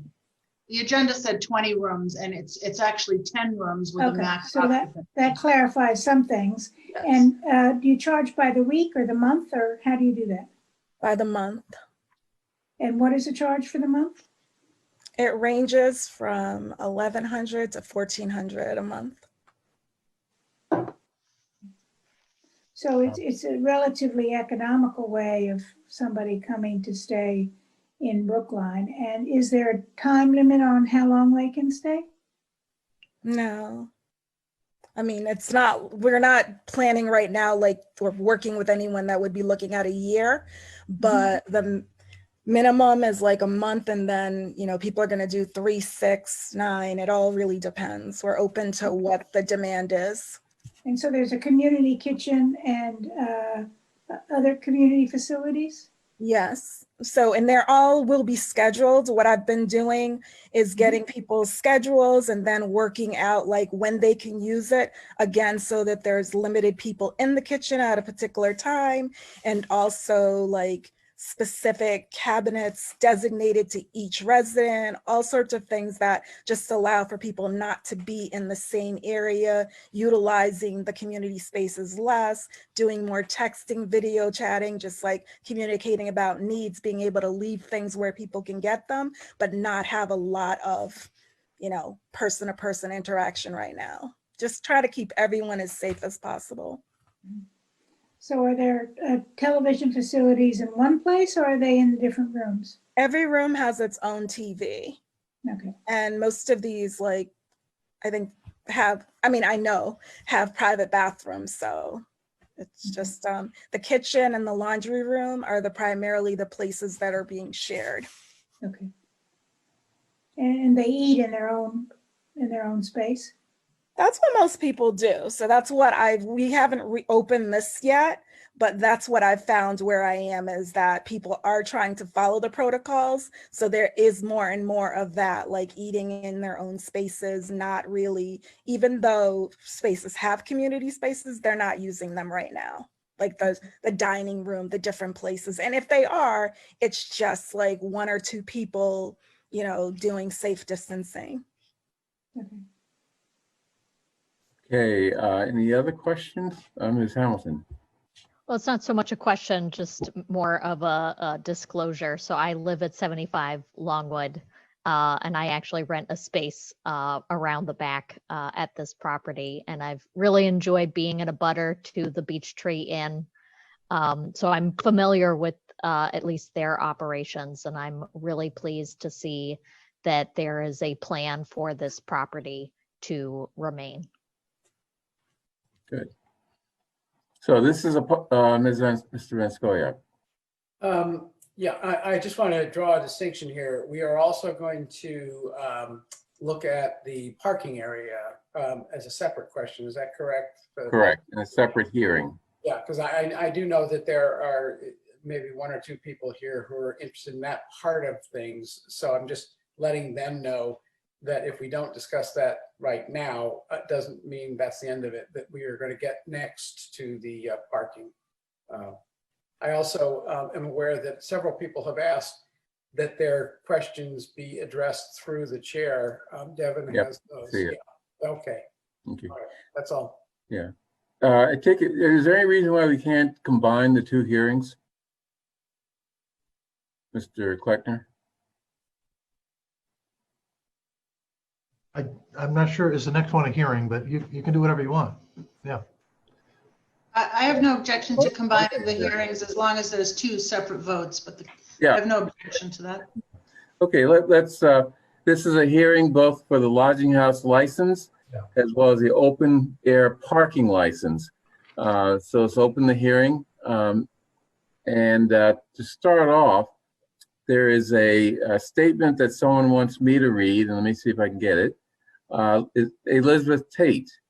would like me to read her questions during the public hearing, not for the 83 Longwood Avenue, but a general neighborhood question. So I'll read it. Our neighborhood is having several challenges with the lodging houses. There are about 7 addresses on Beacon Street between St. Mary and Carlton Streets. We share the Beacon Street alley. We would like to understand what the town's agreement is with these buildings, if there is supposed to be someone responsible for the housing living there 24/7. We have had a lot of issues with noise, trash, and overall neighborly issues. The neighborhood is overwhelmed with the issues. Okay, and then there's another question by Marilyn Coban. That's sort of addressed to the town, but I think it'd be appropriate for the applicant to respond to the concerns expressed in that letter. So not only will this lodging house have a resident agent living there, Mr. Dinesh, Josh Dinesh himself, but we've also retained Dia to help with the operations because she's so experienced and runs 2 other top-notch inns over on St. Paul Street. So any of those matters will be addressed immediately by either or both Mr. Dinesh and Dia Damali. Okay. The next question is from Marilyn Coblan. Let's see. What type of town oversight, I guess a similar question, what type of town oversight and regulations apply specifically to a lodging license? Will inspections and on-site managers be a part of the expectations to maintain these businesses as good neighbors? So part of that has been answered, but do you have anything to add to that, Mr. Clark? Yeah, I do. There are specific lodging house regulations, and Dia knows those very well. And Mr. Dinesh will go through the annual training that's offered by the health department, and Dia is very familiar with that training as well. And Dia, do you want to add anything there? The Beech Tree Inn existed before and did get inspected annually, and so has the Longwood Guest House. So both the fire department, the building department, the health department, the police department are all involved with inspecting and making sure that the particular guidelines are met. Just as someone said, like trash being put out. One of the things, again, I'm involved with is creating house rules and helping people follow them. So not only overall there are house rules, but there's also just rules related to someone's tenancy and noise and all kinds of things like that. And so far, again, my experience since I've been doing this for 9 years in terms of being involved with lodging houses, specifically bed and breakfasts, but now more rooming house style things longer term, I'm not seeing any issues. I understand there may be other issues coming up, but I'm not encountering those. But again, as we go along, we're following all the protocols. Everybody that comes to the lodging house will get the town of Brookline's.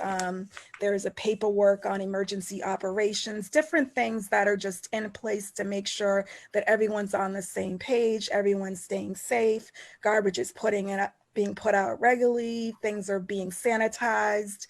All of that is a part of what I already do and will help the Longwood Guest House do. Okay. So anyone else in the public queue to speak? Oh, yes, my name, can I speak? My name is Doug Hughes. Slow down. Okay, so is Doug Hughes the next person, Ms. Fields? Yes, I preemptively promoted him. Okay. I've lived in the Beacon Hill neighborhood for 30 years. And when I first came here 30 years ago, there were, I think, about 2 rooming houses in Lower Beacon on that 1 block area. Now there's 8. And the density has just created all sorts of problems with trash and noise. They often start with somebody living there. They start with they start well, but after about a couple of months, the person that's supposed to be living there seems to move. we've been for 10/17, we went back to the town. I think it was Frank. They agreed. They went back to Pine Street and they got the person to come back and live there. They came back for about a month or two and then they were gone. But it's, we call the person who's supposed to be in managing the house. They tell us to call the police, Brookline police. The police sometimes get involved. The police then give us to Frank. We talk with Frank. Frank tells us to bring it to you all, but it really is sort of, nobody seems to be really managing it. It just seems to be a rope-de-dope where as they become more and more dense, and I'm for this, I'm for the politics of this. I think it's a great thing to give these people, single occupancies, I'm for it. It's the lack of accountability and the lack of ongoing management of it that I think is a problem. And they start well, but then they just go off the tracks and it's left to the neighbors to sort of deal with all the consequences of things that aren't being managed. Mr. Hughes, I know that this is a different setup than before, but did you have any issues with Beech Tree Inn? No. Okay. I take it that the new operator is listening to this. Can you give us some assurance that there won't be the type of problems that Mr. Hughes is talking about with respect to other properties at your property? So Josh, I think they're talking to you. Yes, of course. We will take great care of it. We respect all our neighbors, and the trash management plan, we'll have all of that taken care of. And it won't just be the first few months. We'll be sure to take care of it through the longevity of the Longwood Guest House, because that's important to us too. Having been from Brookline and growing up in Brookline, I understand the importance of keeping a safe environment and a clean place, and being a good neighbor to everyone else in the neighborhood. Okay. Mr. Kleckner, what type of monitoring and enforcement does the building department or others do with respect to issues like this? Sure. Well, as has been mentioned, we do inspect these annually, and primarily to give the board the kind of information it needs during the annual renewal process. So these licenses are renewed each year. And so if there is a history of bad performance, we want to raise that with the board at renewal time. But I want to be clear, we're not operating, the town is not operating this, we're licensing it. There's hundreds and hundreds of commercial establishments in this town, so we can't be there every day. We do rely on residents who are impacted to bring that to our attention. I think in this case, the health department is probably the most applicable agency. I'm reluctant to say that during COVID when they're so busy, but that's typically the agency that will be the clearinghouse for these complaints. If they're really bad, please call me, and I'll make sure that the town reviews the ongoing infraction or whatever. But again, these are something that are managed and operated and licensed by the town. Okay. So there are a couple of questions in the Q&A that I just want to raise so that they can be dealt with expeditiously. One of the questions asked Dia if you could clarify if you are involved in any of the housing operators on Beacon Street. No, I'm not. Just the Bertram Inn and the Samuel Sewell, which are at the corner of St. Paul and Sewell. Those are the only two I'm involved with. And you don't work for the town, you work for this entity that's applying for a license. Yes, I work for the Danish company right now to help them get all of this stuff in place and make sure all the safety protocols and all of that it's a healthy environment. And the same things that people have concerns about, the Danish company wanted to make sure that they were utilizing the best practices and having somebody who has experience in this environment. So that's why I was hired.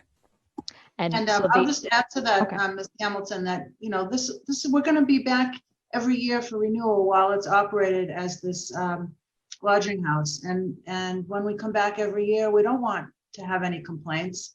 I mean, if there are complaints at the Pine Street Inn, which was referred to by Mr. Hughes, we don't want to have those types of complaints. We want to be able to come back and get glowing recommendations and get this license renewed. Every year we'll have to come up again. So. And so the other question that was raised, I think Mr. Kleckner addressed, which is when people are having issues, please contact either a board member or Mr. Kleckner, especially for chronic problems at some of these other locations. Yeah, Ms. Heller? That comment kind of feeds nicely into my comment, actually, which is that the town has a kind of nifty tool called Brookline, which is a reporting service that any resident can go to any time of the day or night if you're having an issue such as noise, or it's sort of a chronic thing, or there's trash, you can, rather than trying to figure out who you contact in the town, you can go online to brooklinema.gov, and on the front of the home page, there's a box with some choices, and one of them is called Brook Online. And I've actually done it and found it to be very useful. And I know other people who, when there's a street light out, or there's a problem in the neighborhood, and it's really very useful. And I would encourage people to do that if they can, because then it's monitored every day, and the inquiries are directed to the appropriate staff to answer the inquiry. And frequently things get fixed. If it's I've reported broken lights and things of that nature, and they get fixed within 24 or 48 hours. So I would encourage people to use that as well. Okay. Anyone else in the queue? Devin? There's just one more question in the Q&A. I'm not sure if a board member wants to clarify. Did I miss one?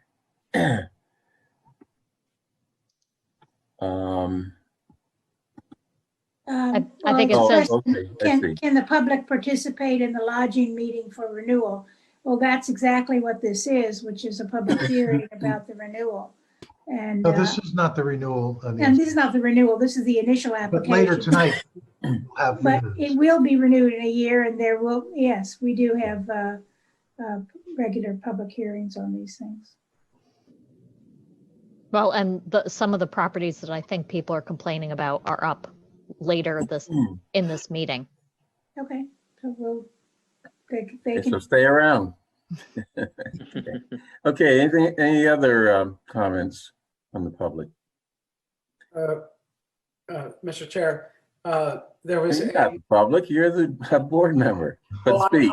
I'm concerned that there was a member of the public who wanted to bring up an issue, but doesn't seem to have been able to participate tonight.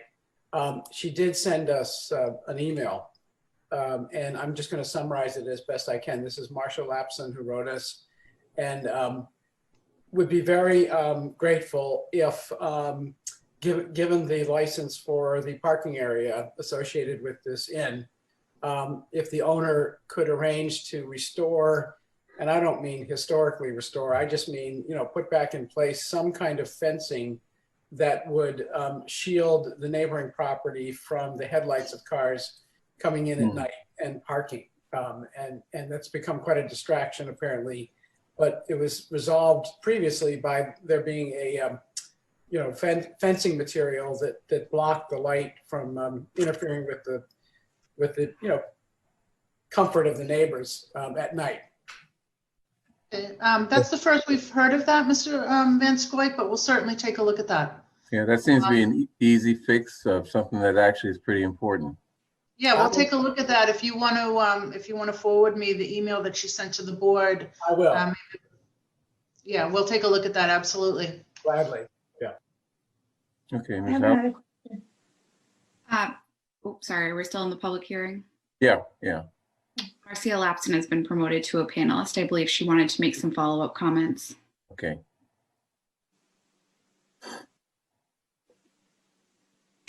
Ms. Lapson? Yes, can you hear me? Yes, we can. You can't see me, but I guess that's all right. There is a fence which goes completely across the back of this property. And it's a very wide property. I think it was originally at least for 2 homes. And that backs on to Stearns Road, which is where I live. So when cars come in with headlights on, they shine directly into our bedroom and into our kitchen. So there used to be, in a previous fence, had a covering on it to block light and also actually to block the view of the parking lot. It need not be anything elaborate. It just needs to block light. And I would appreciate if that would be a condition of the license. I guess we could make that a condition. Do you have a problem with that, Mr. Pazzo Gilbert? Well, I mean, we want to look at it. We don't know what was there. I'm not certain. When Mr. was? Dinesh, do you want to speak to that? Yeah, just curious. Just when was that covering previously installed? Because I had no recollection of any fence being covered there ever. Can you hear me? Yep. Yes. Oh, well, I've tried to reach, the name on in the legal notice was Danny Dinesh. I tried all kinds of methods to find a phone number. I left a message at the inn and asked to be called so I could speak with you about what used to be there, what works. Do you have a way to contact me? Do you know what we should do is we should, I can give you my number and we can just find something, a good way just to cover it, to block the light for you. That's fine. I would appreciate that. Yeah. Can you put it We in want the to make sure that we have access, that we know whose fence is in the rear there and whether we have access and authority. You know, we'll look into it and absolutely address it. It does seem like an easy fix. Yeah. Could you use a chat box to directly speak to Ms. Lapson? Well, I just got. Okay. I mean, I guess I'm suggesting you not make your phone number public. Yes. Okay, so you do it that But, way. Okay. We'll find you. Yeah. Okay. Ms. Heller. I had one more question. I noticed that the license for the parking lot for 27 spaces, but there are 10 rooms, so I'm presuming there are 10 cars. And then your car, and then Dia's car, you know. Some of those spaces are rented, like to Ms. Hamilton. This is a license renewal. And nothing has changed since last year. Yeah, I should have mentioned the open air parking is for essentially commercial parking lots, and sometimes they're combined with the actual commercial operation on site. But this is a business operation that the board licenses. So I'm not sure why wasn't that on the renewal, but maybe it's because you're a new owner. I don't know. I don't think we just transfer or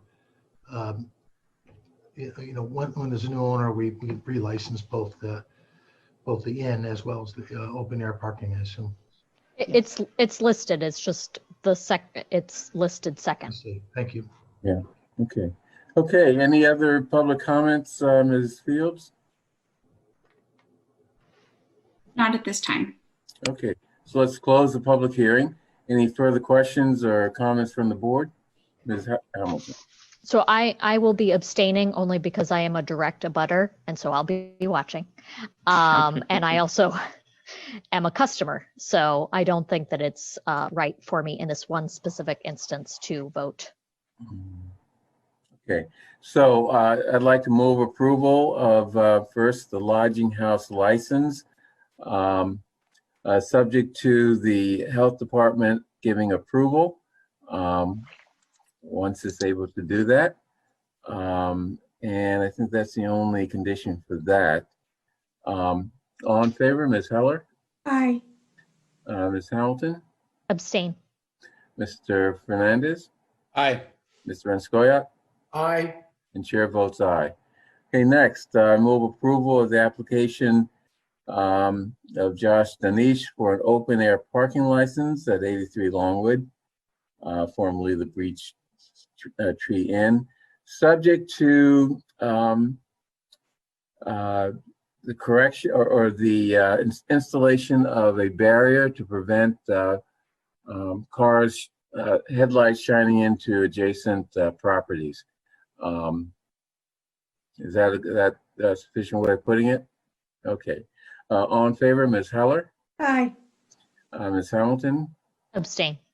Mr. Fernandez? Aye. Mr. Benskoyak? Aye. And chair votes aye. So in terms of the barrier or the barrier in the parking lot, once it's completed, I think it'd be best to make sure that Tiffany, that the select board's office, has evidence of it. I guess that means Yeah. a photo or whatever. Yeah, we'll send Tiffany Sousa a photograph and to Tiffany and to Mr. Kleckner. All right. Okay, thank you. Thank you very much. Thank you. Thank you. Thank you.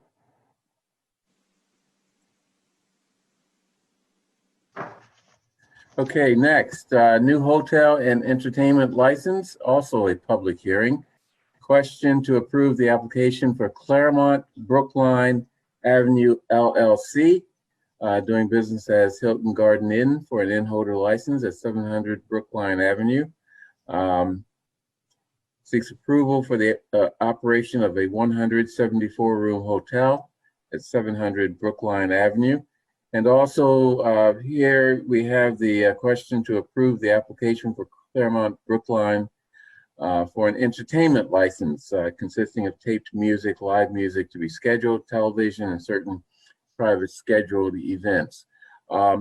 There's also a related, no, that's not related, I'm sorry. So I see that John Mitchell is here to, as well as Ms. Opazzo Gilbert still here. Tell us about this and Yeah. Great. Thank you so much. Jennifer Topazzo Gilbert. I represent Claremont, and I've been involved with this new hotel project for many years, since the Emerald Island rezoning went through the committee process and through town meeting and then through the special permitting. And now the hotel is nearing completion, hoping to open in late February, early March. This hotel will have 174 rooms. It plans to cater to both Boston tourists and the hospital area and visitors to nearby colleges. With me this evening is John Mitchell, who will be the general manager. He's been with Claremont about 3.5 years. He'll manage and be on site at the Hilton Garden Inn. His prior experience is with the Homewood Suites in Arlington, and then for 20 years with the Saunders Hotel Group. There are several licenses, as you said, one for entertainment for background music, both in the bar and the lobby, and then eventually when the pandemic goes away, there will be live music also provided for guests. And there is also included in this license the flammables for the 29 spaces in the garage that will be parked by valet. And then finally, the in-holders license. Mr. Patuchis, who many of you know, Elias Patuchis, couldn't be with us. He's traveling this evening and didn't make it back on time. But I'd like to take any questions you have, and Mr. Mitchell is here also to answer any operational questions you may have. okay. By the way, I did make a mistake regarding the inflammables license. So there'll be 2 public hearings, and I'd like to combine them like we did the last time. Thank you. That'd be great. Okay, any questions from the board first? No? Okay, this is a public hearing. Ms. Fields, we have someone wanting to speak. I see there's John Sullivan. At this time, no one has signed up in advance for this hearing. There are 24 attendees present. Marsha Lapson has her hand raised, but I think that maybe was from the prior item. Okay.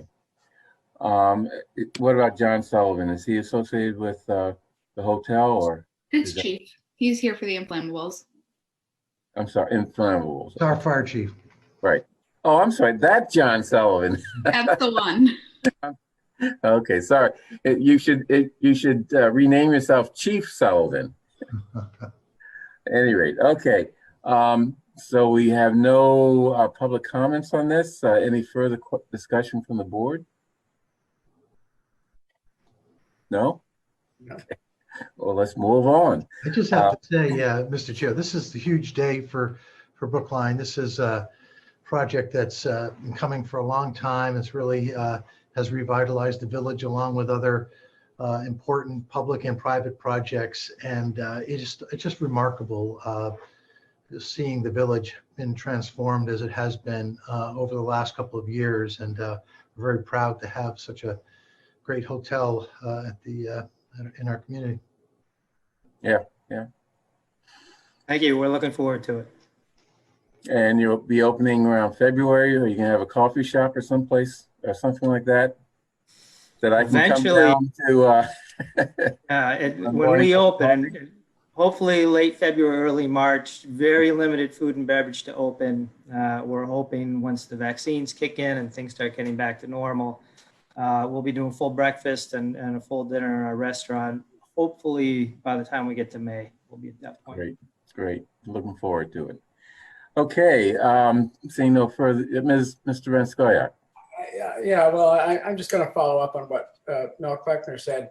I just want to take note of the fact that I think it's a beautiful building, and this is all very subjective, and there are probably going to be some people who might disagree, but if that could be the standard for the type of finishing and the type of thoughtfulness of design for buildings that will follow, I hope, in the Boylston corridor, it really, really has added, I'm going to say, a touch of class. I mean, you never know what to expect when there's something ambitious that's going to be done on a site such as this site.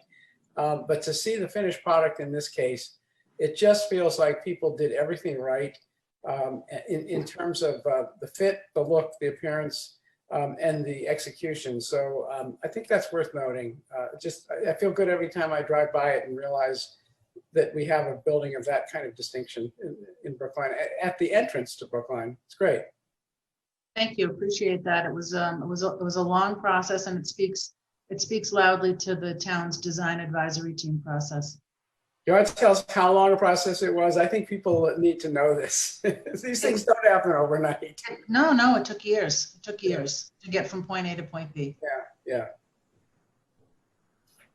Okay, any other discussion?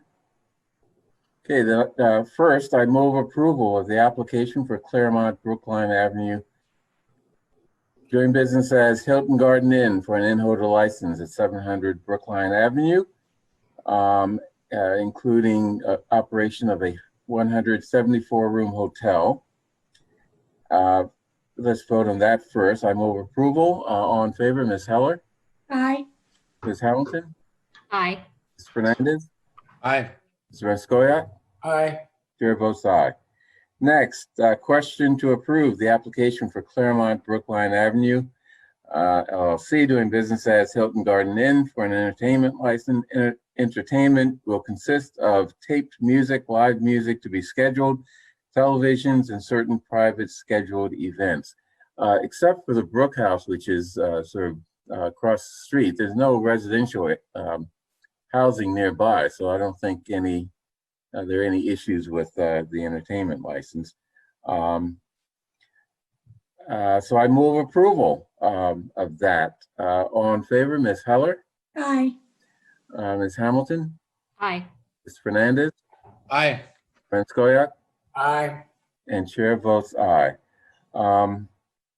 Next, we've combined the hearings, so let's take up the inflammable license public hearing. Unless there's public comment that was waiting for this specifically, I'd like to just go ahead and vote approval. I move approval to approve the application for Hilton Garden Inn, 700 Brookline Avenue, for the keeping, storage, and use of 29 automobiles. I take it Chief Sullivan has approved the application, and there are no issues. So just one for the record. No, approved and no issues, Mr. Chair. Okay, so I move approval as stated. All in favor, Ms. Heller? Aye. Ms. Hamilton? Aye. Mr. Fernandez? Aye. And Mr. Vanskoya? Aye. And chair votes aye. So congratulations, welcome to town, and can't wait till you open. Thank you very much. Same here. I appreciate your time. Thank you very much. Thank Looking you. forward to it. Thank you. Bye. So next, Netta, site plan review and license renewal. You're still here, Mr. Pazo Gilbert? Yes, I am. Yes, I am. And I see Ms. Morelli is here. And Mr. Cullinane. So who's going to sort of introduce this? Can I just introduce my team and just let everybody know who's here? And then I'm sure that Maria and Lieutenant Cullinane would want to speak to their reports. But my name is Jennifer DePazzo Gilbert, and along with my partner, Bob Allen, who's also on this evening, we represent Netta. With us for the Netta team, we have Michaela Bell, John Layton, Angela Cheek, Steve Caraccio, head of security, and also would introduce Joe Daddario, who will be later upon approval, the new president of Netta. So we're all here this evening. We had a nice introductory call with Maria Morelli and Lieutenant Cullinane yesterday to introduce them to the team, and they've done their full reports. And we are here to answer any questions. You know, it's been quite a different year for Netta, insofar as there have been 16 new marijuana establishments that have opened in the greater Boston area. Netta is no longer the only game in town as it was for quite some time. COVID has also, of course, impacted business for everyone, including Netta, but Netta has loyal customers. They intend to keep the focus on medical patients, which they have done. And in April, they were approved for medical delivery, which has been very, very successful and has gotten rave reviews from their patients and customers for the medical deliveries. And I'd like to turn it over to Maria, I believe, who will speak to her report. Thank you. Good evening, Maria Morelli, Senior Planner, the Regulatory Division of the Planning Department. As you know, annual site plan review is a condition of the license condition, and it's a process that involves the building, health, police, fire, transportation, and planning departments. One aspect is to ensure that the licensee complies with state and local regs, that it addresses updates to the business plan that were necessary. This process also serves as a summary of activity over the course of a year. So while the year-end report is more formal, the operations monitoring and communication with the abutters, the licensee, and staff is year-round. As Jennifer mentioned, operating under COVID meant reduced capacity, and that was the business model was turned over to an order ahead only, and that's during the phase 3 period. There will be opportunities to review operations again once the governor flips the switch for phase 4. I just want to know that there were 2 traffic impact studies that were waived. Those were to be conducted during the course of the license year, and they were waived because the traffic volumes obviously were atypical during COVID. The parking lot, as you've observed, has been restored to parking under the conditions of the special permit, though there is queuing allowed. That is moved away from the abutters at White Place and closer to Route 9. When Netta resumes full occupancy, staff will be looking at that co-located queuing and parking. So consistent with the updated conditions for sanctuary, we are recommending a mid-year review with the Office of Diversity and Inclusion on how the licensee has implemented its diversity plan, and there would be an end-year follow-up as part of the site plan review process in conjunction with the annual renewal. I did attach Lieutenant Cullinan's report. He did go through the different aspects of the state and local regs, and of course, NETA does apply. This whole past year, you know, we've worked very collaboratively with NETA and the abutters, and NETA has been very responsive to suggestions. Again, very cooperative to work with, and we look forward to working with the new team. I will turn it over to Lieutenant Cullinan if he has anything to add. Lieutenant Cullinan.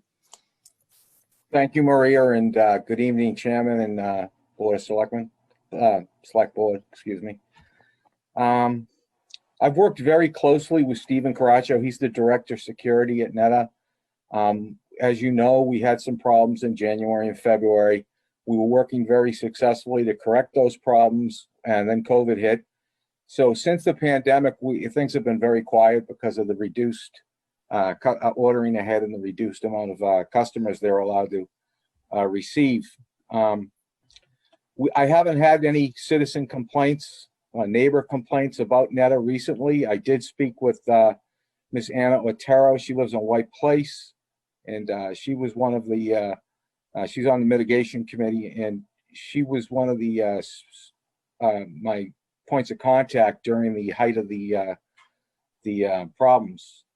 She reported that things are going well there, and there are no problems right now. What I foresee maybe is when the pandemic ends, there might be some uptick in probably public smoking, things like that, but I think we're prepared to address them. And I think we're working well with Stephen Caracho and his security team. And I'm looking forward to going forward. Thank you. Hey, any questions from the board? I have a, well, okay, why don't you start, Ms. Heller? You're muted. Please unmute. Sorry. I'd like to know what your plans are. I know you've moved the medical to the Boylston Street site. Is that correct? No. So the NETA is proposing to move all medical operations to 1280 Boylston Street. However, we have not even applied for the site plan review yet. Right now, our architectural team is drawing up the plans, and we're doing a site survey, and we're completing some traffic studies to get the whole package together to submit to the town to begin the site plan review. We anticipate that will happen probably in early January. And then I've reached out to some of the neighbors in that precinct and said, we'll also, once submitted, have a neighborhood meeting in mid-January. So that's the plan. Then we'd have to go through site plan review and then apply for the building permit. Will get denied because a special permit is required for the use. And then we would go through the special permit process. So we know that we're at least a year out. And of course, we'd have to have a host community agreement for that particular site. We'd negotiate that with the town. And then also the State Cannabis Commission would have to approve all of it. So that's the goal, to move medical to 1280 Boylston. It's a wonderful site for medical, plenty of parking and so on and so forth, but you'll hear a lot more about that. Haven't even applied yet for that. Okay. So when you do have a delivery plan, or you are talking about it at any rate, about delivering, I understand the Cannabis Commission has finally approved the notion of delivery. Yes, so and what are your you plans? did too. Yeah, you did too. So in April, the state approved it, and then we came to the town, and it's medical only. And the vans go out, several vans every day. They load up and they go out to the medical patients in the zone that was approved by both the state and the town. And it's working really, really well. And obviously, in the time of a pandemic, many of the patients have compromised immune systems and so forth, and it's much safer for them as well. So it's received rave reviews, and it helps also obviously with revenues, and also just to cater to the medical patients who don't want to leave the house and venture out and come into the establishment. Okay, and do you plan to continue that when COVID is done? Yes. Okay. What are the chances that we are going to get delivery for adult use? Yeah, so that's on the horizon, but right now it's not allowed by the town's zoning. That would have to be adopted by the town. So we've had a lot of inquiries about that, and Maria might want to speak to it further about what the plan is thinking about that. But right now it's not allowed in Brookline. Okay, well, one of the reasons I'm asking about it, let me just say this up front, is that COVID has tamped down the volume at Netta, and you've gone to a reserve ahead system. And all of these things have kind of come together as a result of COVID, but we don't know what it would be like in a non-COVID atmosphere. So we don't know whether if you go back to the system of walk-ins, et cetera, and no deliveries and not that much reserve ahead, whether we have the same kind of neighborhood issues that we had before, because there are all these other places operating. I'm not so sure that we would have none of those issues. And so I'm, hoping that you can work out a way to continue the practices that you've had with COVID. I understand you would be ramping up the volume, but even if you had the reserve ahead model in place, I think that would stretch out the demand so that you didn't have bunches of customers coming in at one point or another, walk-in kinds of things. And I also think that the delivery would help. So I'm coming to the conclusion that delivery is probably a good thing. And I know we don't have a system in town yet where we've approved that, but I do think it might make a difference for a neighborhood in terms of having a retail marijuana facility. Right now, it's not as much of an issue because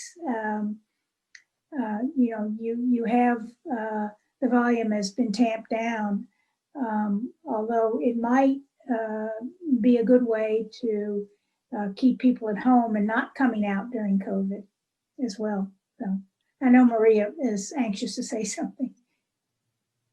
Sorry, I just wanted to state that the regulatory division is working on the delivery only. We're working with town council's office, but the state has prioritized delivery only for adult use for candidates who are economic empowerment candidates, social equity candidates. And so once the state issues its first license, there's at least 2-year, I'm not even sure if it's a 3-year moratorium at this point. I would have to check the latest adopted language. So delivery only really is reserved for equity empowerment, social equity and empowerment, economic empowerment candidates. I do want to point out that site plan review it's a constant. We do work closely with the retailers. Netta was permitted for walk-ins, but that lot is now it's being used differently. It is not used for queuing. It is used for parking. There are 2 satellite parking lots. The police department does track all complaints, and not all of these complaints are related to the retailer. So sometimes if there's public consumption, we try to discern if it might be tied to a retailer, but not all cases are really tied to the retailers. What we are finding is we're not getting repeat offenders. We're able to find out through the police's tracking system if it was a first-time offender or a repeat offender, because the police department has an education first policy. And of course, the warnings, the violations would escalate if they were repeat offenders. So we haven't really seen that. So I wanted to assure the board that we do have another opportunity once there's phase 4 to look at operations and ensure that NETA continues its good practices. And certainly in conjunction with the number of retailers who are opening up, there might be consumers who might like ordering ahead. So, that's an option. That's certainly part of NETA's toolkit to offer as many options to their consumers to make it convenient. Absolutely. Ms. Hamilton, and then I want to ask a question. So. Hopefully mine will be quick. Okay. We were all told that Amanda Rosatano no longer works at NETA. I know when there was a shift in ownership of the company, we would be assured that the local management team would remain in place. I'm just hoping that that is not a reflection on, the local team being phased out. So I kind of want some reassurance on that end. Yeah, no, absolutely. We have an application in for Mr. Daddario to be approved both at the state and locally, but the remainder of the team, Steve Caraccio, head of security, Michaela Bell, the director of community relations, Angela Cheek, they are all part of the original team that was on, and they've remained active and engaged with the neighbors and so forth. And Mr. Daddario knows that Amanda had a wonderful relationship with the community, and he hopes to continue that on and foster that relationships. Joe, I don't know if you want to say a couple of words. Good evening, everyone. Nice to meet you. My name's Joe Daddario. And, I understand how much Amanda was involved in the community, of Brookline, and, what a wonderful job she did. So, I'm looking for a seamless transition, and I'm looking forward to working with all of you. So look for no changes at all. Okay, I'd like to raise an issue that we have very little power, if any, over, but which I want to put on your radar screen. I don't believe that any of your owners are here before us tonight, but still, maybe the message will get back to them. The legalization of marijuana included, or the act included, provisions that were designed to ensure that communities that have been disproportionately hurt by marijuana enforcement were included in the marijuana industry. And of course, a lot of that's happening in terms of the equity empowerment candidates for delivery services, and other establishments are being established by minority owners. But looking at the Cannabis Control Commission's website, I see that NETA is, how should I put this? It's a segregated ownership company. I find that offensive, anomalous, and there's nothing we can do about it, but I want to make sure that the powers that be at NETA realize that this is not something that can be continued into the future, particularly in the with respect to the cannabis industry. So want to put that on your radar screen for at some point, hopefully the Cannabis Control Commission will address this issue, or maybe local municipalities can do something or put pressure or whatever with respect to who owns these companies, and the fact that you have a few Black companies, for example, but the majority all white companies is really kind of unacceptable.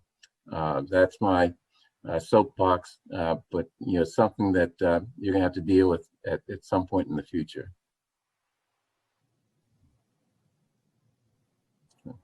Any other questions or comments from the select boards?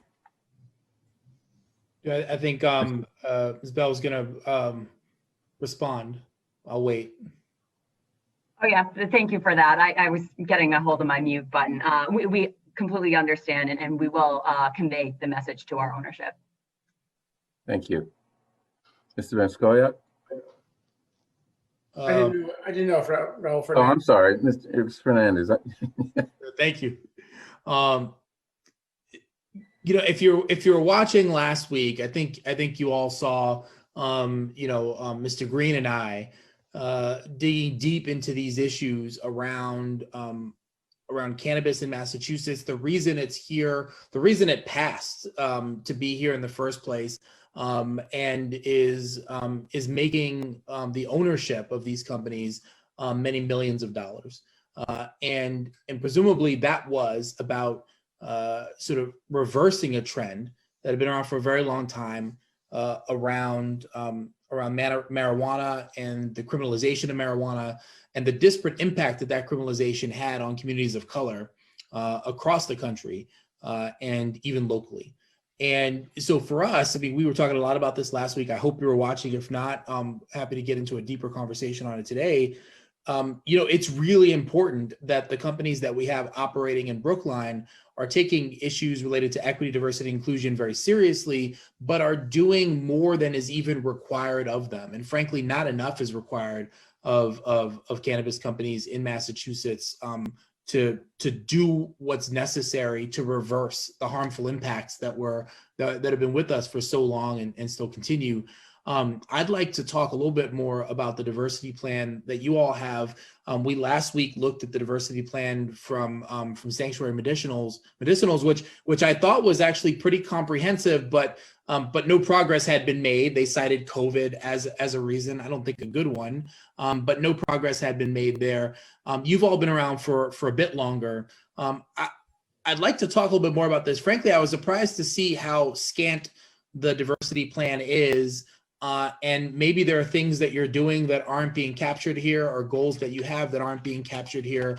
But I was just really surprised to see how little there is. And in particular, no reference to progress that's been made, but only plans for progress in the future. I was wondering if you can speak to that. Sure. Michaela? Yep, absolutely. I'd be happy to answer your questions. I can speak to diversity internally and externally, just to give the full picture of what's happening. So one of our goals was, of course, to improve diversity in the workplace. And we feel that it has continued to improve year after year. And we also hope to provide our employees with tools to foster an inclusive workplace and make everyone feel welcome that comes into our building. To get into a couple specifics for our workplace, currently we're about 35% representation of people of color. We're about 30% female. And management specifically, almost half actually is representative of each respective group. Outside of the direct demographics of our employees, we have launched some employee resource groups, again, just to continue to foster an inclusive workplace, such as the Black Empowerment Network that meets weekly, and everyone is welcome to join, whether they're actually part of that network or not. We have Pride at Parallel, so our LGBTQ plus employees also gather on a monthly to weekly basis. And again, those meetings are open and welcome to anyone that wants to join them, but it's a core group that continues to, foster the initiatives that we'd like to see. We have Patriots at Parallel to include our veterans, and then we just started a women's inclusive group as well. We've recruited Ogletree and Deacons to further develop our training program and development. So we've, all of our employees have undergone unconscious bias training, general differences, cultural communication and inclusion, micro messaging and micro inequities, bridging communication barriers and harassment. And that's just to start. So we continue to develop these initiatives even outside of what the CCC, our commission, has required. And this is, as I've said probably in the beginning, this is just a start. We'll certainly continue to develop these more. More externally, NETA has worked to be a leader in the social equity space. And it's something that we've really wanted to be at the forefront of. So recently, we were the founder of the first in the nation Jails to Jobs program called Cultivated. So it's a public-private partnership with Roxbury Community College, the Greater Boston Legal Services, Mass Association of Community Colleges, Urban League of Lawyers for Civil Rights Boston, Mass Suffolk County Sheriff's Department, and several other cannabis organizations and dispensaries in Massachusetts. And essentially what happens is those that have had previous cannabis records are provided with legal services completely pro bono. They receive education at Roxbury Community College or prospective community college in their area. And then they're enrolled in an 8-week fellowship with the dispensary. And actually Netta's fellow just started today. So we're very excited to get them up and going and training and in the store. They're going to be starting with retail, and then they're going to be moving to cultivation. So we're really excited to get this up and going, you know, especially since we were one of the founders. So that we think that this will be a great program. Another one that's in the works literally at this exact moment is our security equipment grant program. So this one again is geared towards those are economic empowerment applicants or social equity participants, just because we know how expensive it is to have compliant security equipment. So we're encouraging all those participants to apply on our website. It's right on our social equity page, right from the main menu on our homepage. And they can apply for up to $25,000 in compliant security equipment. So we should be choosing our candidate either late this month, if not early next year. We'll be starting to review the applicants. So far, we have about 10 in the docket. So we're excited to get that off the ground as well. And then, you know, as we've, you know, mentioned before, we continue to work with social equity applicants and other organizations to give guidance and tours and any other tools that they might need, you know, whether it's presenting at the state or presenting at the local level. We have a list of all the various initiatives on our website, you know, from sponsoring the State House New Service Marijuana Policy Forum in June, or participating in Minority Cannabis Business Association policy summits and the like. And then additionally, we have several business partners. So one of the ones that I'm most proud of is the Muse Foundation here based in Brookline. I know from attending the previous business meetings and being involved with the chamber and all of those groups here in Brookline, how important the arts are here. You know, I know there was a big push to become a cultural district and somewhat of a destination. So I'm really excited that Netta can partner with the Muse Foundation. And what essentially we do is we provide funding for scholarships to aid their programming.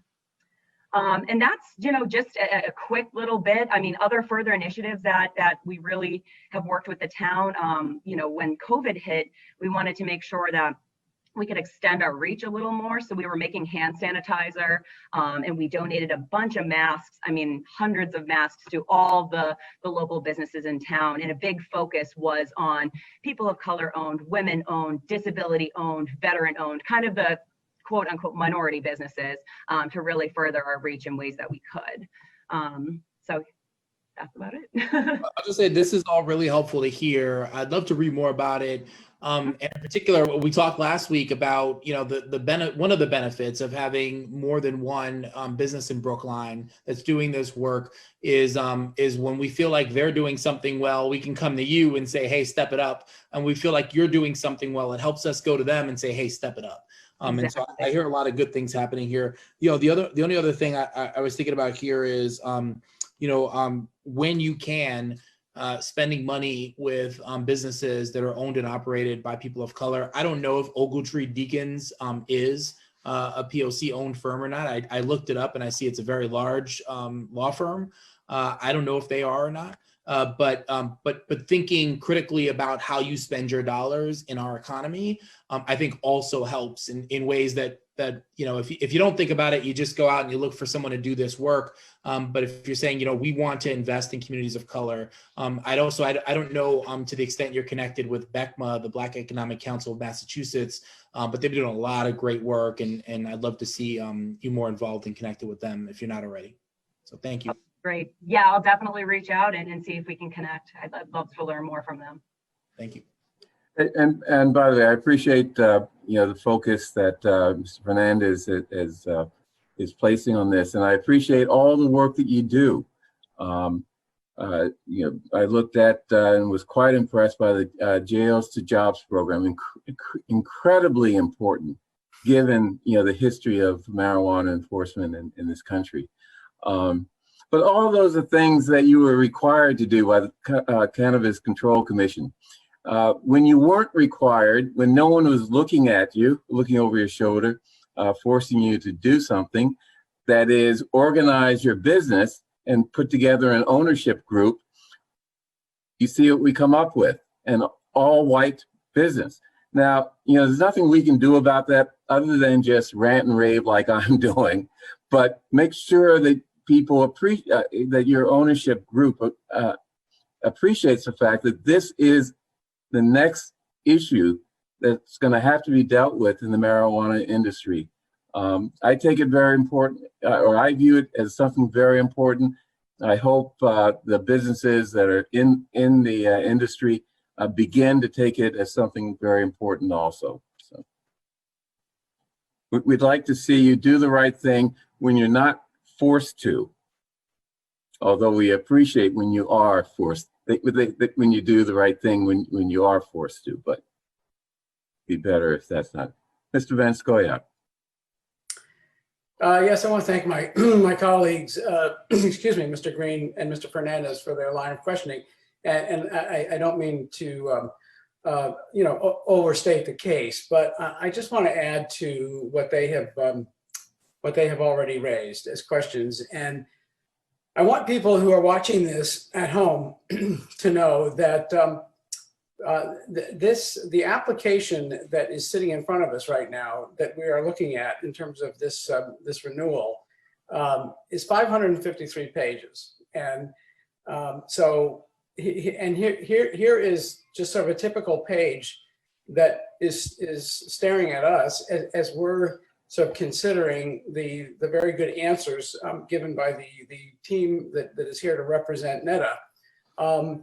The page of the owners and executives, December 2020, I'm going to read through it very quickly. William Wrigley Jr., James Whitcomb III, Philip Harris, James Holmes III, Thomas Venables, Jason Becker, Michael Zinski, Charles May, Fareed Khan, and Kevin Fisher.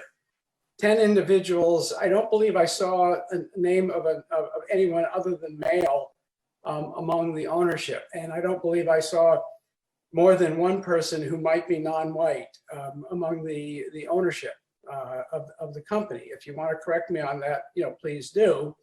Reading very quickly through the list of executives, Joseph D'Addario III, Lynette French, Christopher DeSimone, Ann Joyce, Chelsea Eckenseer, Stephen Caraccio, Leslie Laurie, Scott Lemarese, Matthew Lowther, Angela Cheek, Michelle Herrick, Adam Freed, Kimberly Napoli. If you don't mind my asking the question, that's 13 executives. How many of them are non-white? One that I know of. And I'm sorry, go ahead. One, I believe. Michaela, is that right? She's nodding her head. One.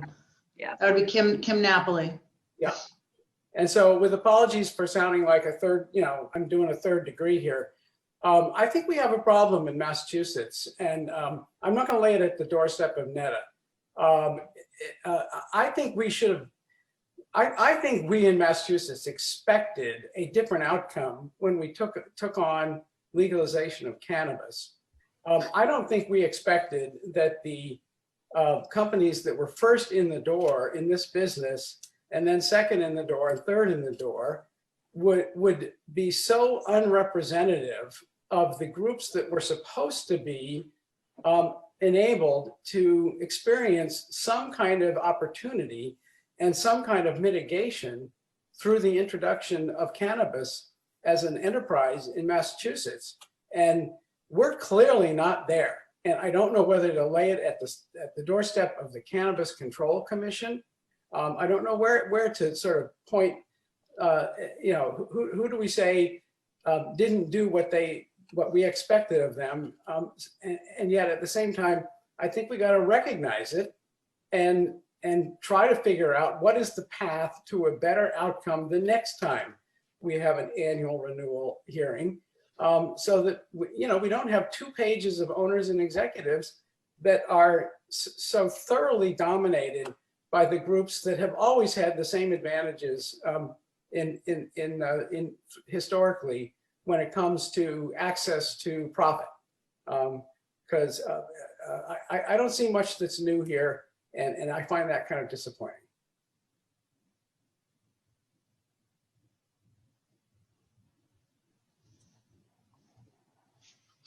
And the management piece is easier for you to fix. Any rate, okay. Any other questions? At some point, these issues are going to prevent either expansion or other steps that you want to take to expand your business. So I think you should take it seriously. Ms. Morelli, you have anything else to say?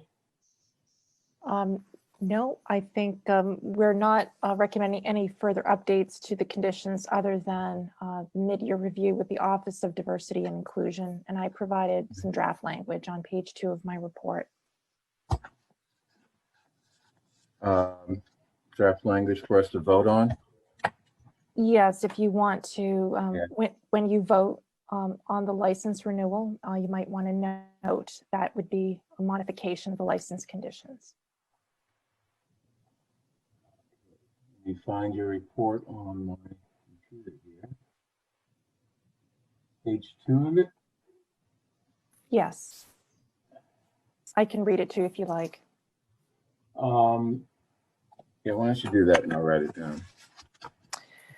Okay. The licensee shall submit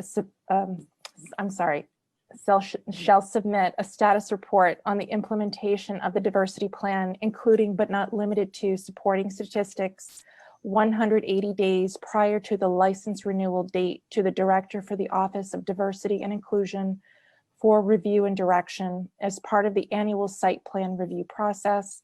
The licensee shall submit a follow-up report on the implementation of the diversity plan 30 days prior to the license renewal date to the Planning Department and the Director for the Office of Diversity and Inclusion. Okay. I'll try to remember. I'll try to say that right. You'll help me. Okay, any further discussion? None? Awfully quiet out there. Okay, so we have question of renewing the application and license conditions pertaining to the marijuana retail and medical marijuana treatment center licenses. There are 2 held by New England Treatment Access at 160 Washington Street, subject to the condition that licensee shall submit a status report on the implementation of its diversity plan to the Office of Diversity, Inclusion, and Community Relations 180 days prior to the renewal of its license, and an implementation report 30 days prior to the renewal date of its license. Is that accurate? Is that good enough, Ms. Morelli? Okay. Yes. I'm so moved, Ms. Heller. I think you said aye. Aye. Okay. Ms. Hamilton. Aye. Mr. Fernandez. Aye. Mr. Venskoya. Aye. And the chair votes aye, conditioned on you addressing the issues we raised. Okay. And Mr. Chair, I'm sorry, was that for that vote for both licenses? There are 2 licenses, medical and adult use. Yeah, I mentioned both. Do you want me to do separate motions? No, combining them into one. I just wanted to make sure it was for both. Thank you. Yeah, I intended it to be for both. So. Thank you. Okay. Okay. Thank you, everyone. Thank you very much. Have a good night and happy holidays. Thanks. You too. Thank you. Bye-bye. Okay, more licenses to renew. Question of renewing the following licenses for 2021. We have a bunch of alcohol licenses.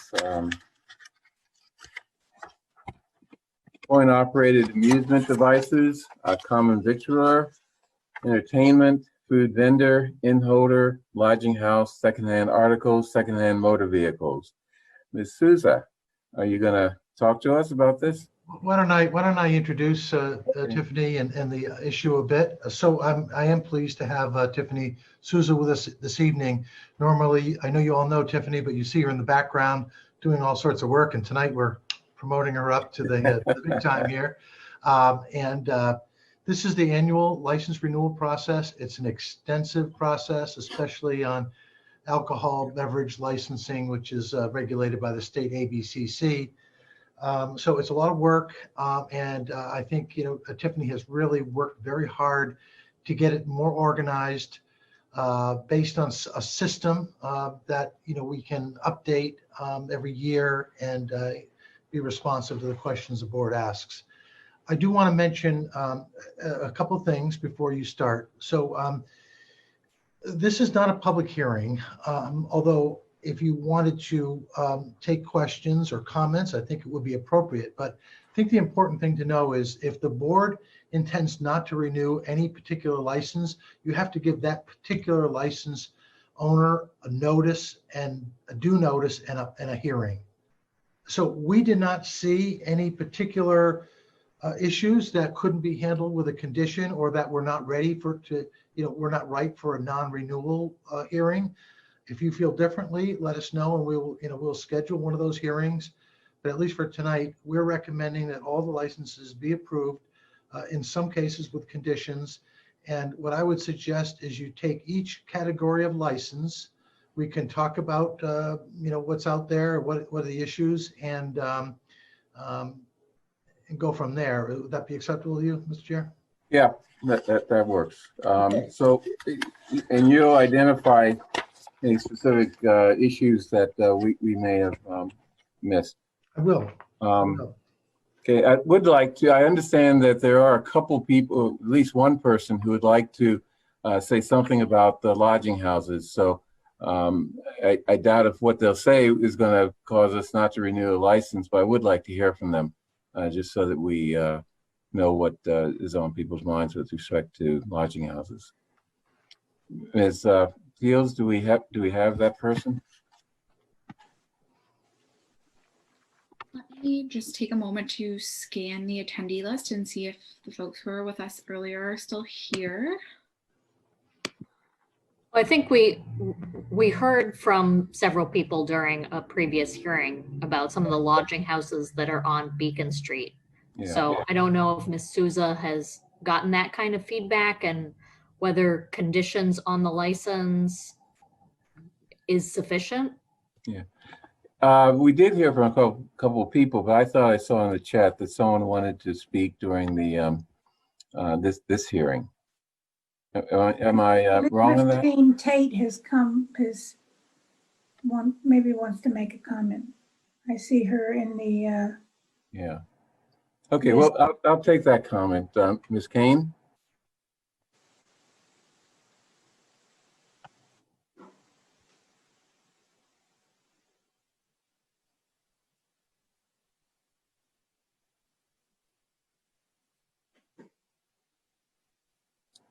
Ms. Fields, is she?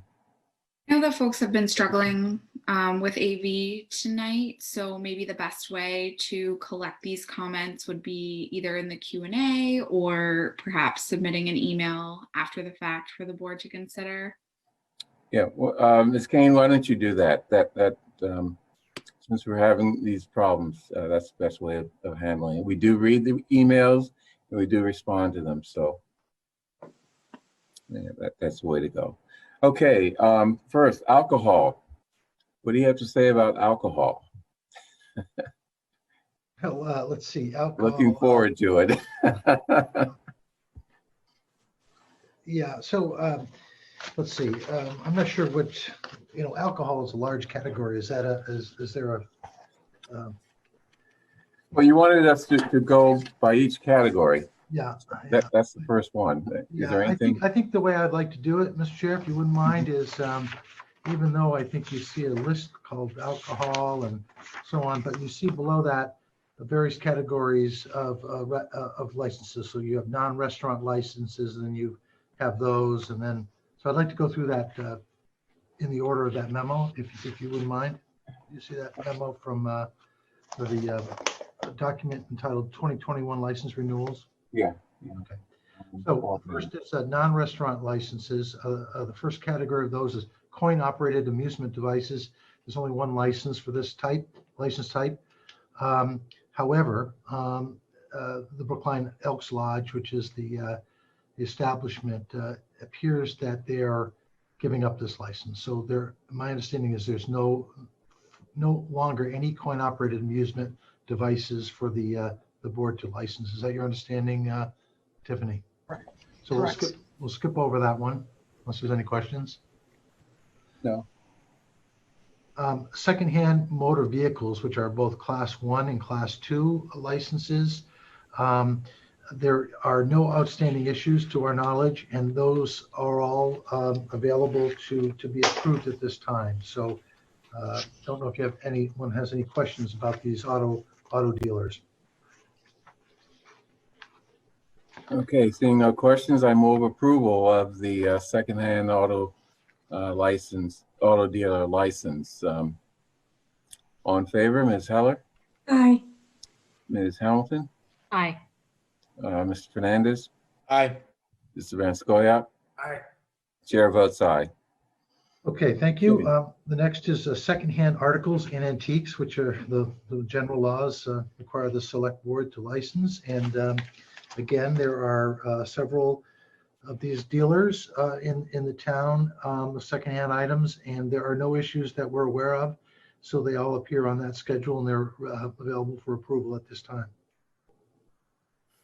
Okay, any questions? I move approval of the secondhand articles licenses. All in favor, Ms. Heller, Aye. Ms. Hamilton, Aye. Mr. Fernandez, Aye. Mr. Van Scoyac, Aye. and chair votes aye. So the next is the inn holder. And again, in this case, there are no issues that we're aware of. These are the Tiffany, I'm not. Hotels, right? They're the hotels, and it's on the last page of the lodging house list. Okay, all right, very well. So we're going to take those separately. These are hotels, and that includes the Brookline Courtyard by Marriott and the Inn at Brookline, former Holiday Inn, and they're both ready for approval at this time. Okay. What about the hotel up at Cleveland Circle? Is that? Don't in believe Brookline?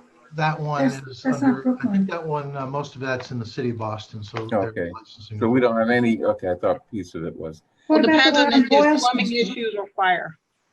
Pardon me? Sorry, go ahead. It's on the border, so depending if it is plumbing issues or if it's a fire, it determines who's involved. Yeah. I believe the residences reside mostly in Brookline. Oh. Okay. What about the one on Boylston Street? Yeah, the Residence Inn. That they are going to be coming to a hearing to handle their license. It looks like that, excuse me, location managed to get every license but the one. So they're in compliance with everything. They just need to come to the hearing and actually get, I'm sorry, I'm losing my voice, to get the actual license. So you'll be seeing them mid-January, early February. Okay. They were trying to get it together, but the pandemic kind of slowed everything down. So I just want to be clear about this, Tiffany. So they have not submitted a renewal application at this time? No, they don't have the actual lodge in license. Well, they're in operation. They have all the other license. They are in compliance with building, health, fire, and everybody else. They somehow that particular license was not collected by this board, but they are submitting their paperwork to get the actual license. So if they haven't submitted, are we going to propose a condition that would allow them to submit their paperwork after the fact with a penalty, or what is? There's no renewal because there is an actual license. They're going to be coming to the board. This is the first time license. Right. Sounds like we missed it. Well, you're referring to the new hotel along Route 9 in Brookline Village, are you not? What? The one on Route 9? Yeah, I believe so. Near the across away from the school, the old Lincoln School. Yeah, we're Netta Parks. Right. Well, I thought they were in operation last year at this time, and so I'm not totally clear about why we don't renew their license. I'm sorry. They're not, and they don't have one. We're talking about Homewood Suites. Yeah. I believe. Yeah. Okay. I'll have to get back to you on Let's figure that out. Yeah. I assume we're not going to shut them down tonight. So no, I'll follow up on that tomorrow. So we have then we have the two. Okay, so I move approval of the in-holder license that we have before us. All in favor, Ms. Heller, Aye. Ms. Hamilton, Aye. Mr. Fernandez, Aye. Mr. Van Scoyac, Aye. and chair votes aye. Okay, next. All right. Sorry. Let me catch up here. So then we have the lodging houses, which have been subject of some discussion this evening, given the new lodging house. My understanding is there are some applicants who have not yet, we have not been able to get a hold of, which is concerning. And Tiffany can tell you, some of the communications. So, I believe they should be renewed with conditions if they haven't submitted the kind of paperwork that they are intended to do. So, Tiffany, what's the status of the lodging houses? I understand there's three applications that. Two now. Okay. Only two left. Why don't you explain that? So the 1876 Beacon Street Caritas Communities, there's a new manager, and I've been in communications with her today, and she will be getting me the paperwork as soon as she can get it signed by the proper signatories. And for 16 Williams Street, I just found proper contact information for them today. I've sent out letters previously with no response, but once I was able to get the proper contact information, I got a hold of somebody who's going to get me the paperwork as soon as possible. Normally, members of the board, we take this up as the last item of the year, and we don't have an opportunity to kind of follow up. But this year, we're taking up on the 15th, and we are meeting next week on the 22nd. And although we don't want to load too much up, I guess I'd rather than approve some of these conditionally without a lot of information, perhaps we'll just take those up next week. Yeah, let's do that, because That makes sense. I'd be uncomfortable given they haven't done some basic things necessary to it. So with the exception of those two lodging houses, I believe they are all available for renewal at this time. How many total lodging houses do we have in Brookline?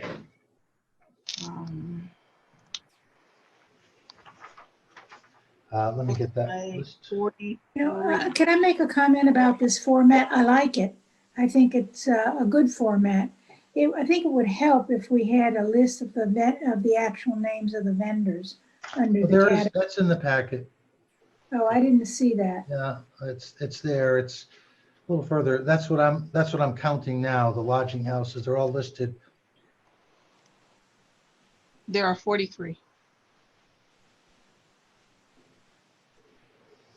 Okay. Okay, so we're voting on all the lodging houses except for the two, 1870 Beacon and 16 Williams. That accurate? That's correct. Ms. Hamilton, you have a comment?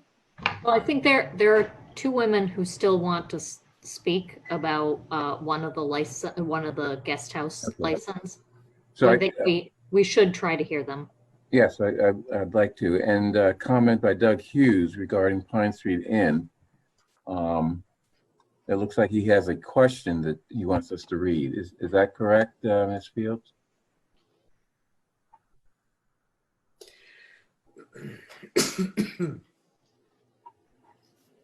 No? Yes?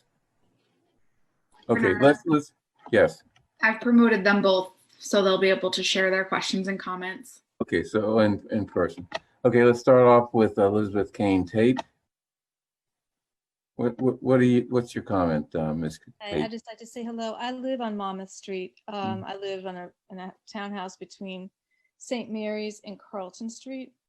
And back of our houses share an alleyway with Beacon Street, same block. And in that block, there are at least 6, I think there may be actually 8 lodging houses or residences that are deemed this special housing. And we have a number of issues that have come to a point where the neighborhood is just inundated with problems, whether it's trash and we've got rats and squirrels and raccoons attacking it. I mean, just overflowing trash, to noise where people are screaming in the middle of the night or they're just roaming around confused. And my question just is, as a small neighborhood with a lot of young families, I mean, how much are we supposed to be policing? I think you said you had 43 in the whole town and we've got at least 6 in that one block, I understand that we're supposed to call the police every time we have an issue, but I mean, I'm calling sanitation weekly. And I don't think it should be our job to police these facilities or these homes. And it's my understanding that there's no one living there. There's no house parent or superintendent. There's no one 24/7 in these buildings. And when someone is screaming in the middle of the night because they're having some kind of problem, it's scary for the families living here and it's scary for kids. And, calling the police, I'm also not sure what address it's at, it's the middle of the night. So I guess my question just is, what's the agreement with the town and what's the benefit for the town? And it's a burden on us. So I'm hoping that there's some big benefit the town is getting out of this, because having 6, addresses in this tiny block is a little crazy. So, Mr. Kleckner, how do we,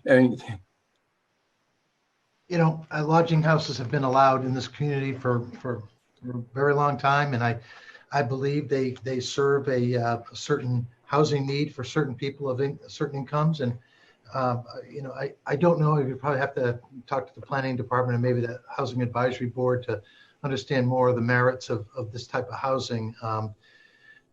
It's true, the residents shouldn't be burdened by ongoing complaints, although we do rely on them because the town can't be watching things 24/7.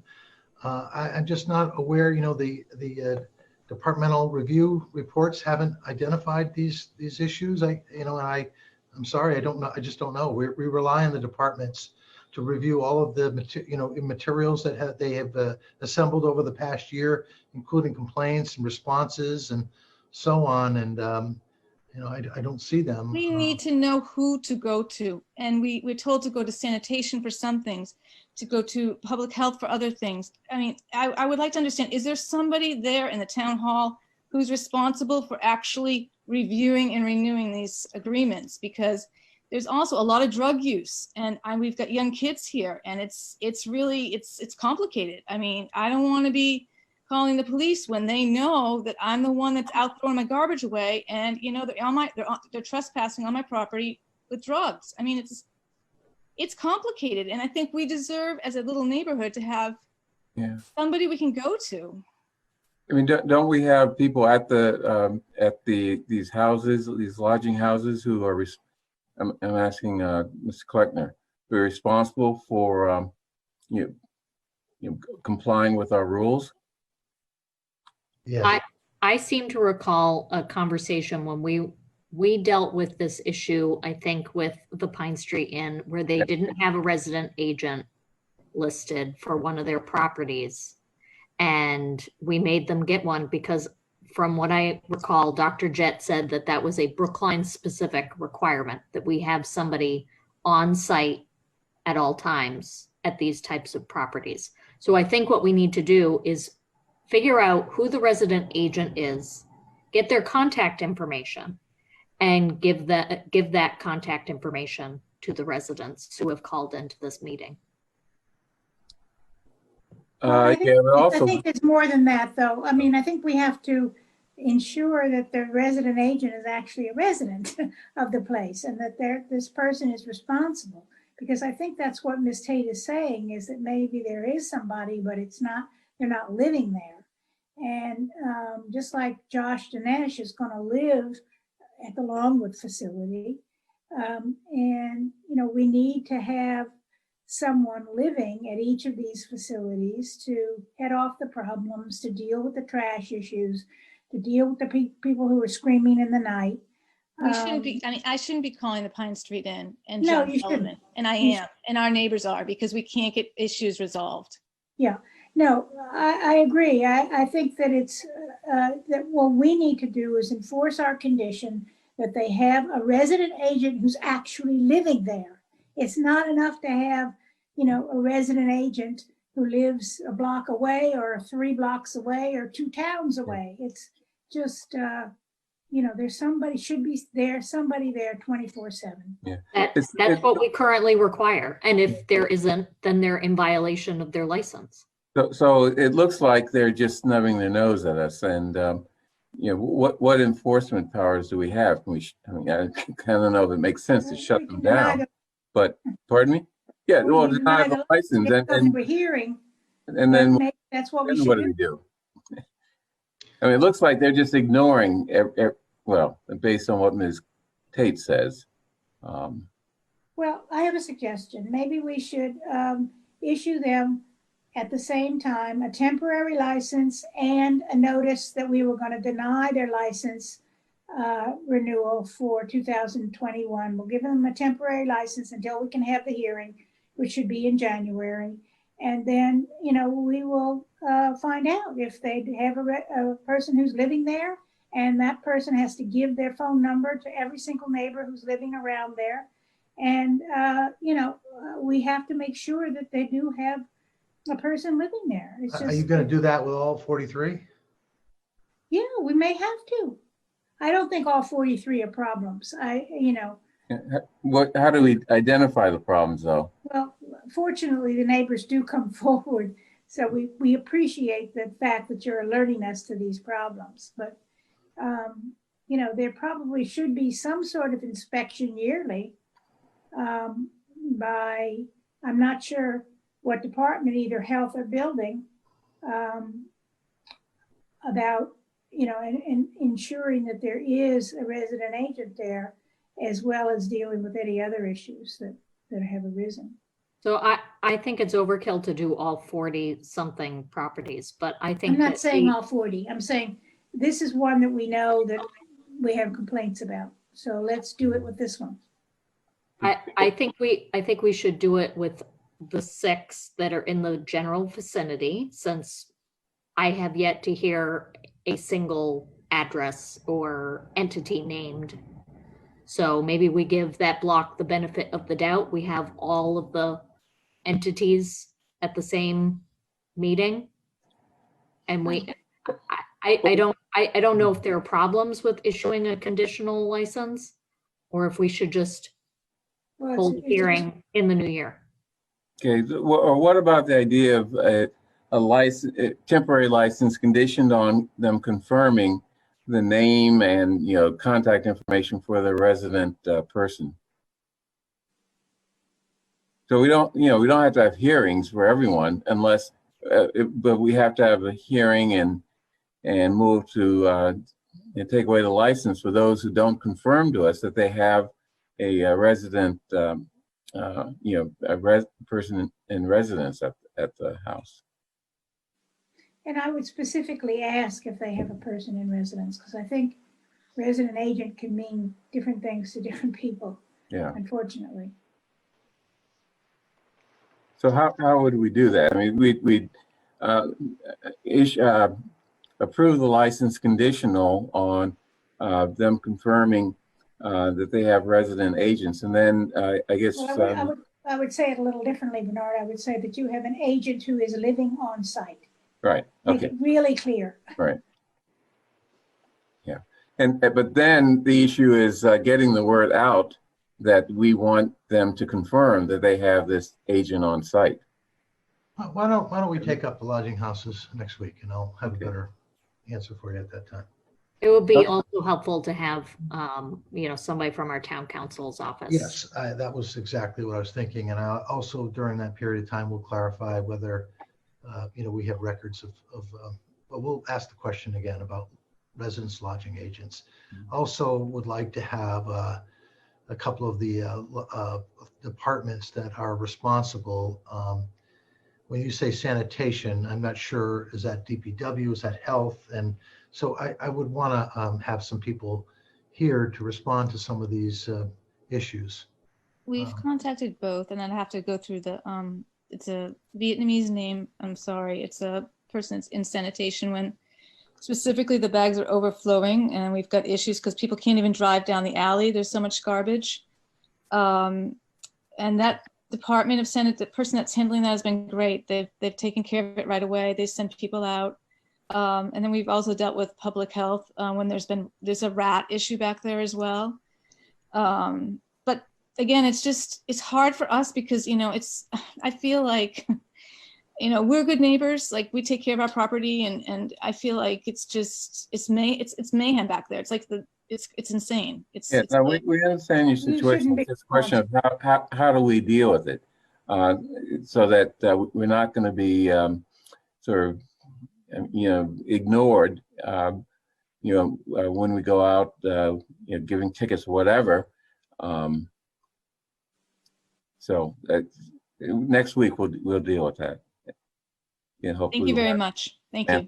That is sufficient. I would like to make one more comment to Ms. Tate, which is that I would give you the same advice that we gave earlier about a service the town has online called Brook Online, and that it's basically a system where you report problems or issues that you see in your neighborhood. If you find it on the front page of brooklinema.gov. Yeah, we've actually used it. Yeah, definitely use it because Thank you. that also gives you a record of the kinds of things you've talked about with us tonight and the kinds of issues you've raised. Thank you. Okay, Definitely. so Ms. Koblan asked, can we also check on the capacities because she thinks that the amount of garbage generated suggests that there may be more people there than supposed to be. But also, my understanding is that these houses probably have private trash services. So, that's another thing we need to, they don't? They're using the town? They're using town pub. There's only one of the houses uses a private company. Okay. And the town goes into your alley to pick up the trash? Okay. Yeah, So and it's supposed to be, this is another whole other issue that a bunch of neighbors are upset about, but it's supposed to be jointly maintained, of course, but because, half of the addresses there are some kind of lodging housing, of course, the onus becomes the people on Monmouth Street to plow, because if we don't plow, we don't get sanitation pickup. So there are numerous issues happening. This is a bigger issue than we can It's a handle big mess. tonight. Yeah, it's a mess. Okay, thank you. Ms. Koblan, do you want to add anything other than the comment in the chat box or chat room? Okay, there's a lot of stuff in the chat room. At any rate, let's move on to the next category. All right, the next category is food vendors. Food vendors are establishments that don't have eat-in, but they do prepare food for takeout. And there's a whole series of food vendors here that I believe are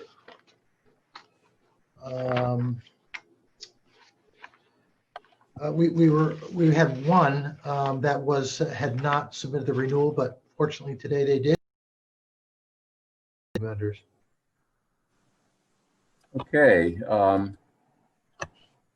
Boy, I think that's a first for my experience on the board. Well, I will say that has to do with Tiffany, and I'm told that Tiffany has actually gone into establishments physically and handed them their renewal application. So I really want to thank Tiffany for her extraordinary efforts this year. Thank you. Okay, so I move approval of the food vendor license. No need for conditions. All in favor, Ms. Heller, Aye. Ms. Hamilton? Aye. Okay, Mr. Fernandez, Aye. Mr. Van Scoyac, Aye. and chair votes aye. We're going to get into the alcohol related licenses, but I wanted to ask Tiffany, when you have, say, alcohol, are you combining club license? You're combining all these veterans clubs, the in-holder licenses, package stores, and the common victualers in that one category? All the licenses that would have to renew with the ABCC.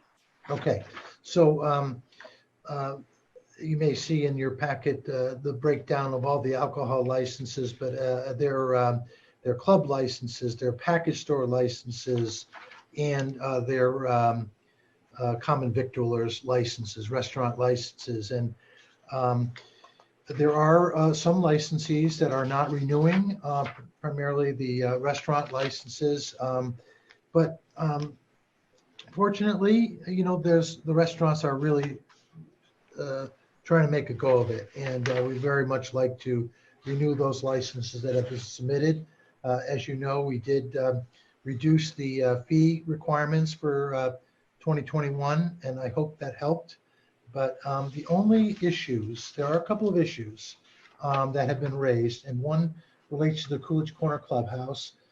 There was an ABCC investigation that has charged the Coolidge Corner Clubhouse with some violations related to their COVID operations, namely a violation of curfew and face covering requirements. My understanding is that hearing, the ABCC hearing, has not taken place. So that's an issue. And then Wild Barbecue, a number of compliance issues that have been identified.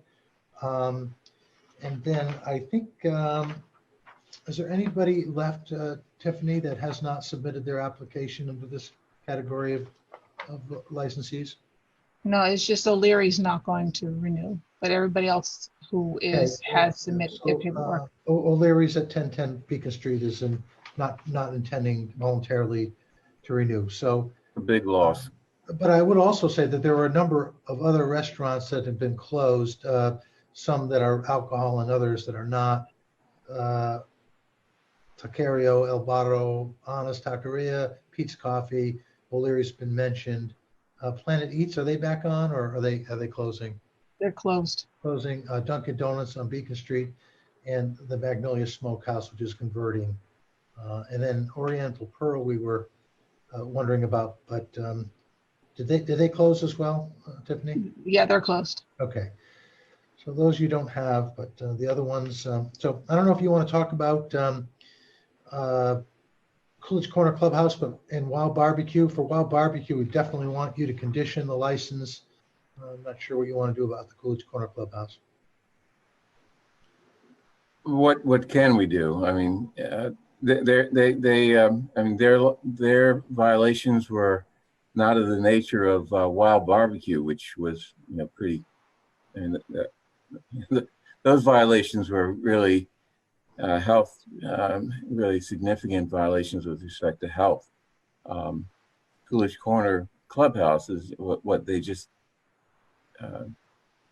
What was their violation? It wasn't a health violation or COVID. They were operating after the state imposed curfew, the current curfew of COVID, and then I believe one of their employees was working without a face covering.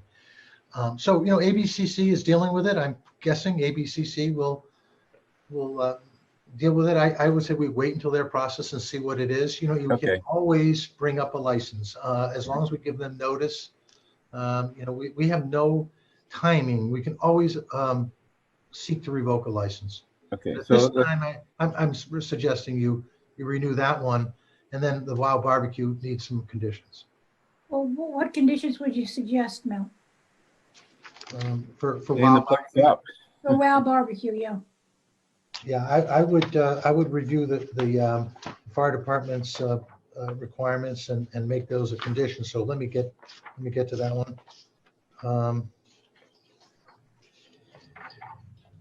So going back to Coolidge Corner Clubhouse, I would feel more comfortable conditioning their license on the outcome of the ABCC. Okay. Yeah, that makes sense. Just so that we put them on notice that like, okay, we're going to approve this, but depending on the outcome of that, That you seems like may a have pretty some trouble with us. unclear condition. I mean, so what do you mean the outcome? Like, what if they say, you know, Yeah. If they deny the license, I mean, then we have to deny the license. I mean, if they approve the license or the, They probably won't deny it. There might, are there any fines or anything like that involved, Mel? yeah, there are fines associated with state COVID. Well, maybe we need some guidance from town council on this one. Okay. yeah. So we So can talk about let's put next that off week. until We're gonna next have week. her here anyway. What? Let's put that off until next week. Yeah. Part of my reasoning is we have to provide them notice when we're going to do something, and we could argue that this was part of our notice. I'd have to review with legal whether that's sufficient notice. Okay, so we can put it off till next week without. For Wild Barbecue, you know, serious violations that actually caused the fire department under their in the health department under their statutory authority to actually shut down the restaurant for a period of time, and they won't be allowed to reopen. So until the code violations have been corrected. So I think at a minimum, your approval should be conditional upon those code violations being corrected and the fire department approving things. That's what I would say. Why don't we give them notice that we will not approve their license until they come back to us having met all the fire department conditions? Because they're not, if they're closed now, they're not able to operate anyway. So they don't need a license.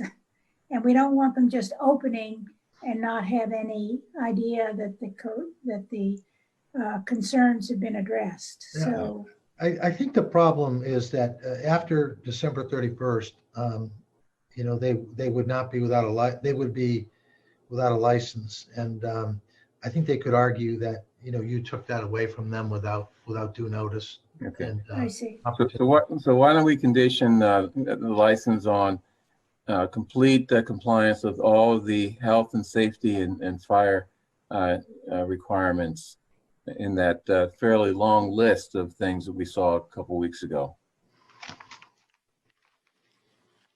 So all conditioned on compliance with all requirements of all town departments. I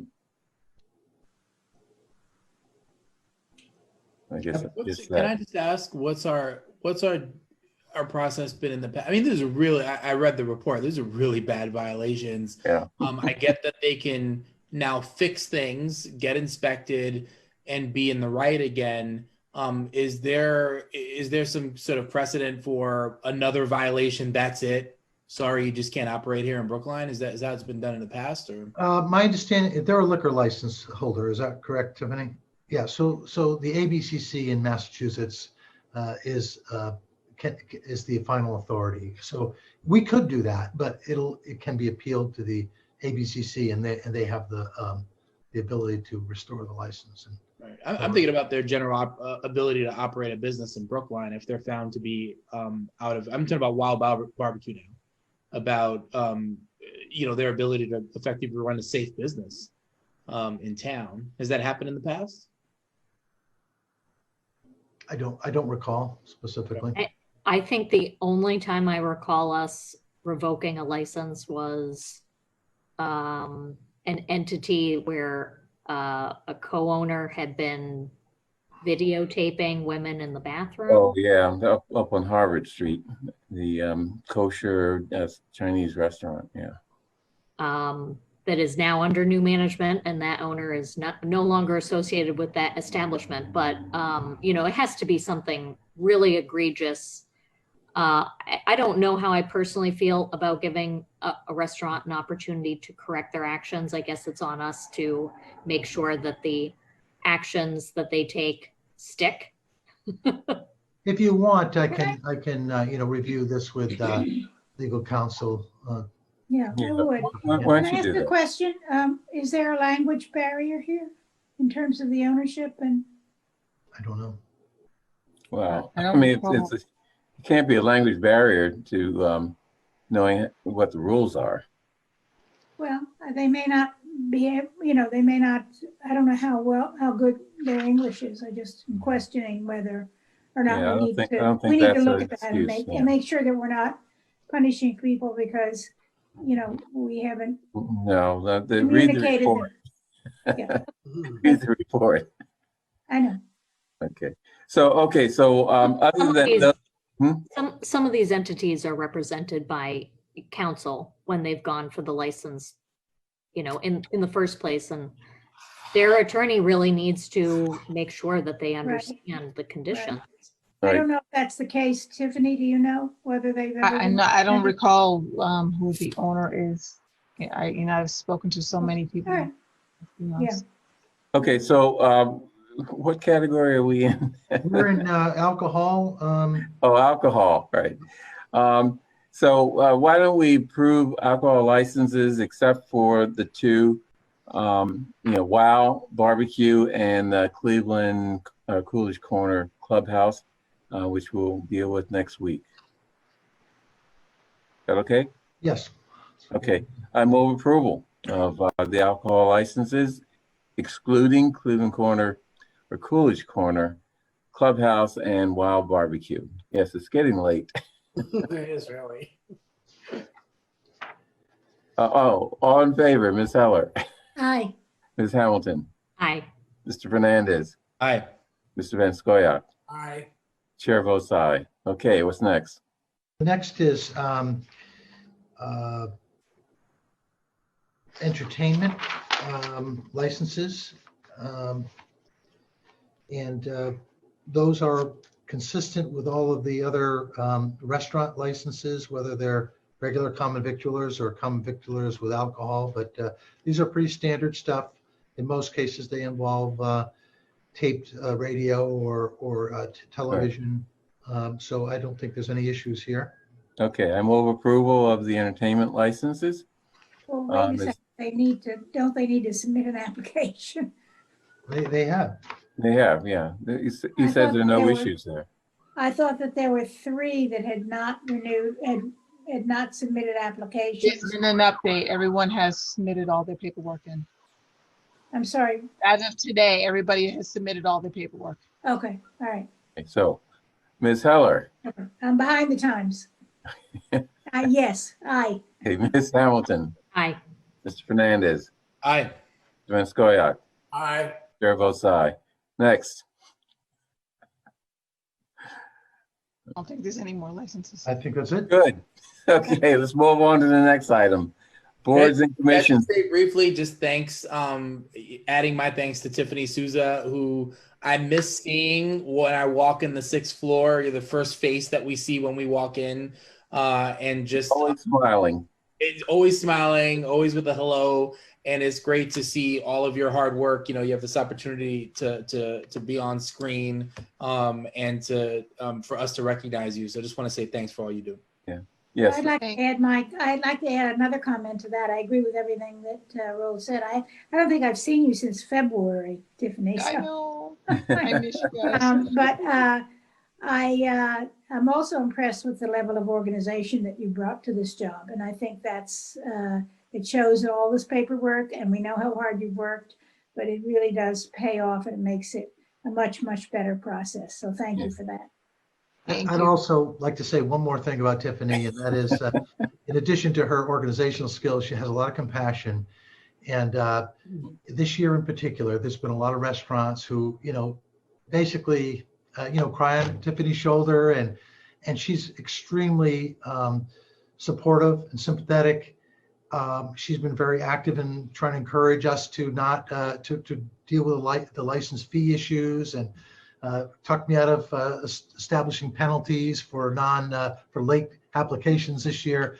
And I think the restaurant owners really feel like they've got somebody at Town Hall who listens to them and advocates for them, in addition to our economic development planning staff. It's been a rough year for restaurants. And we're very appreciative of their willingness to hang in there for a little longer. Yeah, great. Thank you, Tiffany. Thank you. Okay. Okay, let's move on to the next item, which is the last item. Boards and commission appointments. Yes, this is the Diversity, Inclusion, and Community Relations Commission. There are three vacancies on the commission, and you have one active applicant who you interviewed a few weeks ago. So no competition for this particular slot. I would say And feel this, free to go for it. And this was guy's name here, Razul Haq. Yes, that's correct. We interviewed him I think 2 weeks ago. Okay, are you going to call his name, or how are we doing this? I can just, okay, I move approval. Ms. Heller. Aye. Ms. Hamilton. Aye. Mr. Fernandez. Aye. Mr. Van Scoyoc. Aye. And chair votes aye. So that's the end of the meeting. Anything else? May I just ask a question of Mr. Kleckner real quickly? I just wonder if you could give us an update on the initiative to have boards and commissions, 5 of them, report on their, record their meetings, and then have the recordings of the meetings, tape recordings, made available to the public as part of their transparency. Yes, we've communicated the board's requirements. I personally haven't followed up on it. I don't know if Devin is available to respond to that. Yes, this is Devin. 2 weeks ago, I sent out a memo and worked with Ben Vivante to train and check in with the appropriate board staff. This is the implementation week. So folks did a Q&A last week, and now all boards and commissions should be ready to rock and roll if they had not already been recording, which a couple had. So you'll notice that ACPH, while they had been recording their meetings, they were not posting them, but now they've all been posted retroactively to when they started recording, which is great. Transportation, same situation, and the others that had not been doing that have done it and will continue to do it as officially beginning as of yesterday. Great. Okay, Great. Thank you. Thank you so much. Yeah, Okay. terrific. Okay, so that's the end of our business. I hereby declare the meeting to be ended. Thank you. Not adjourned, because we're not coming back. Bye, everyone. Thanks, everybody.